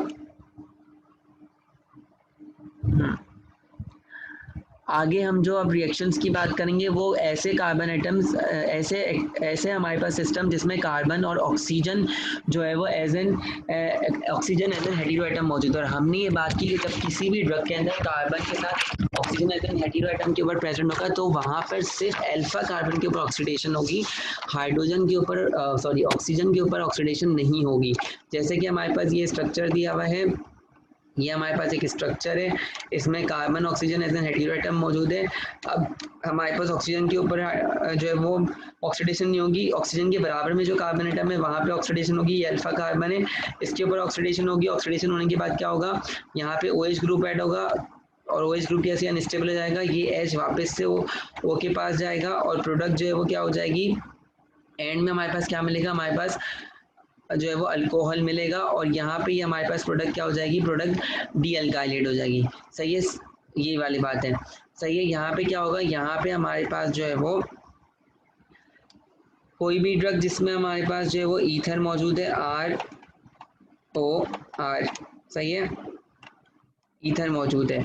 ईथर मौजूद होने के साथ साथ क्या होगा, बेसिकली वो हमारे पास जो ये ईथर है, जो कार्बन लगा हुआ है, ये ईथर लिंकेज है, इसको अल्कोहल में कन्वर्ट कर देगी। जैसे यहाँ पे अल्कोहल में कन्वर्जन हो गई और फिर अल्कोहल आगे जाके फर्दर ऑक्सीडाइज होगी, किस में कन्वर्ट हो जाएगा, कीटोन और एल्डिहाइड में। डिपेंड करता है कि अल्कोहल प्राइमरी अल्कोहल है, अगर प्राइमरी अल्कोहल होगा तो वो एल्डिहाइड में ऑक्सीडाइज होगा, अगर हमारे पास सेकेंडरी अल्कोहल होगा तो वो कीटोन में ऑक्सीडाइज हो जाएगा। मतलब ऐसी ड्रग जिनमें हमारे पास कार्बन ऑक्सीजन सिस्टम मौजूद है तो पहले वो कार्बन ऑक्सीजन सिस्टम जो ईथर लिंकेज होगी उसमें कार्बन ऑक्सीजन सिस्टम जो ईथर है, ये देखें R OR, ये ईथर लिंकेज हो गई। तो जब हमारे पास इसमें सिर्फ अल्फा कार्बन के ऊपर ही ऑक्सीडेशन होगी, जब अल्फा कार्बन के अंदर ऑक्सीडेशन होगी तो जो ईथर ग्रुप होगा वो अल्कोहल में कन्वर्ट हो जाएगा, अल्कोहल फिर आगे जाके कीटोन और एल्डिहाइड देगा, डिपेंड करता है कि वो किस फॉर्म में प्रेजेंट है। और यहाँ पर भी हम वही रूल्स अप्लाई करेंगे जो हमने ऊपर अप्लाई किए कि जिस तरह से जो कार्बन जितना ज़्यादा जो है वो जितना कम उसके अंदर स्टेरिक इंटेंस होगी उतना जो है वो क्या कहते हैं वो जल्दी हाइड्रोक्सिलेट होगा, और ऑक्सीजन के अंदर हम जितने सब्स्टिट्यूएंट ऐड कर जाएंगे उतनी ऑक्सीडेशन जो है वो क्या कहते हैं हमारे पास स्लोली प्रोसीड करेगी। जितने बड़े ग्रुप और जितने ज़्यादा नंबर ऑफ ग्रुप हम ऐड करेंगे उतनी जो है वो ऑक्सीडेशन स्लोली प्रोसीड करेगी। ये हम वही वाले रूल्स अप्लाई करें। फॉर एग्जाम्पल अगर हमारे पास यहाँ पे एक ड्रग दी हुई है, ये हमारे पास एक ड्रग दी हुई है, अगर आप इस ड्रग के स्ट्रक्चर को देखें तो इस ड्रग के स्ट्रक्चर में आपके पास क्या ये सॉरी है कि ड्रग दी हुई है ट्राइमेथोप्रिम। अगर आप इस ट्राइमेथोप्रिम में देखें तो आपके पास इसके पास जो है वो ROR, और इसमें कौन सा हमारे पास हेटेरो एटम सिस्टम है C और O, सही है। और हमने पहचान लिया कि इसमें CO हेटेरो सिस्टम मौजूद है, तो हम आप यहाँ पे कौन सा रूल लगाएंगे, CO कंटेनिंग ड्रग्स वाला रूल लगाएंगे। अब जो अल्फा कार्बन होगा जो कि हमारे पास क्या कहते हैं जो है वो क्या कहते हैं अल्फा कार्बन जो कि लेस स्टेरिक हिंड्रेंस ऑफर कर होगा, ये वाले ये भी अल्फा कार्बन है और ये भी अल्फा कार्बन है, सही है। लेकिन स्टेरिक हिंड्रेंस किसकी कम है, इसकी कम है, तो यहाँ पे ऑक्सीडेशन होगी। अब जब यहाँ पे ऑक्सीडेशन होगी तो यहाँ पे आके OH ग्रुप ऐड हो गया, OH ग्रुप ऐड होने की वजह से क्या होगा, bond between the carbon and heteroatom break होगा, ये हाइड्रोजन जो है वो इसके पास चले जाएगा। ये हाइड्रोजन जब इसके पास चला गया तो क्या हो गया, ये वाला जो CH2 था, सही है, इसने डबल बॉन्ड मिला लिया ऑक्सीजन से जब इसने डबल बॉन्ड मिलाया क्योंकि ये CH3 की फॉर्म में था तो प्रोडक्ट क्या हो गई, डी अल्काइलेट हो गई। और डी अल्काइलेट किससे हुई, क्योंकि ये कार्बन ऑक्सीजन से अटैच हुआ था, जिसे हम क्या कह रहे हैं O डी अल्काइलेशन, सही। ये हम वही वाला कॉन्सेप्ट यहाँ पे अप्लाई कर दिया। अब देखिए इसने यहाँ पे ईथर था, ईथर ने क्या बना लिया, अल्कोहल बना लिया।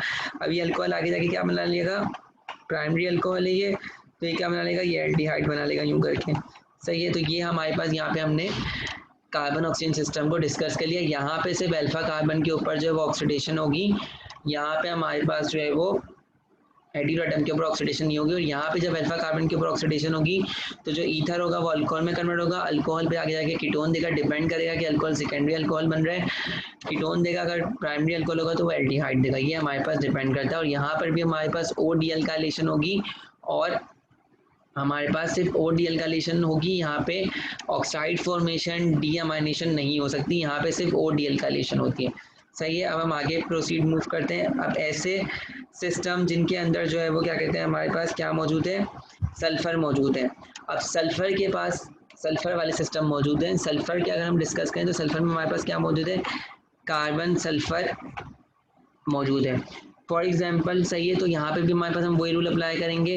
कार्बन सल्फर में क्या होगा, अल्फा कार्बन एटम पे भी ऑक्सीडेशन होगी और हेटेरो एटम पे भी ऑक्सीडेशन होगी। जब हमारे पास अल्फा कार्बन पे जो है वो ऑक्सीडेशन होगी तो यहाँ पे क्या होगा, एस डी अल्काइलेशन हो जाएगी और हमारे पास ये सिर्फ एस डी अल्काइलेशन की तरफ मूव करेगा, सही है। तो यहाँ पे क्या हुआ, इस वाले कार्बन एटम के ऊपर ऑक्सीडेशन की तो ये OH बन गया, OH बन के बाद इस हाइड्रोजन ने क्या किया, इस सल्फर को जो है वो बेसिकली क्या किया, हाइड्रोजन को डोनेट कर दिया और खुद जो है वो क्या कहते हैं हमारे पास डबल बॉन्ड बना लिया ऑक्सीजन से। और प्रोडक्ट क्या हो गई, प्रोडक्ट जो है वो हमारे पास डी अल्काइलेट हो गई। और यहाँ पे क्या बन गया, यहाँ पे हमारे पास अल्काइल थायोल ग्रुप बन गया, सही है, थायोल ग्रुप है ना, अल्काइल थायोल ग्रुप बन गया, सही है। यहाँ पे भी वही पॉइंट है, similar to the N dealkylation की जितनी ज़्यादा हमारे पास सब्स्टिट्यूएंट होते जाएंगे उतनी स्टेरिक हिंड्रेंस बढ़ेगी, जितना ज़्यादा सब्स्टिट्यूएंट सल्फर पे ऐड होंगे उतनी देर से ऑक्सीडेशन जो है वो क्या कहते हैं हमारे पास प्रोसीड करेगी, और जितने बड़े और जितने ज़्यादा नंबर के सब्स्टिट्यूएंट ऐड होंगे उतनी ऑक्सीडेशन देर से प्रोसीड करेगी, और जो कार्बन जिसकी स्टेरिक हिंड्रेंस सबसे कम होगी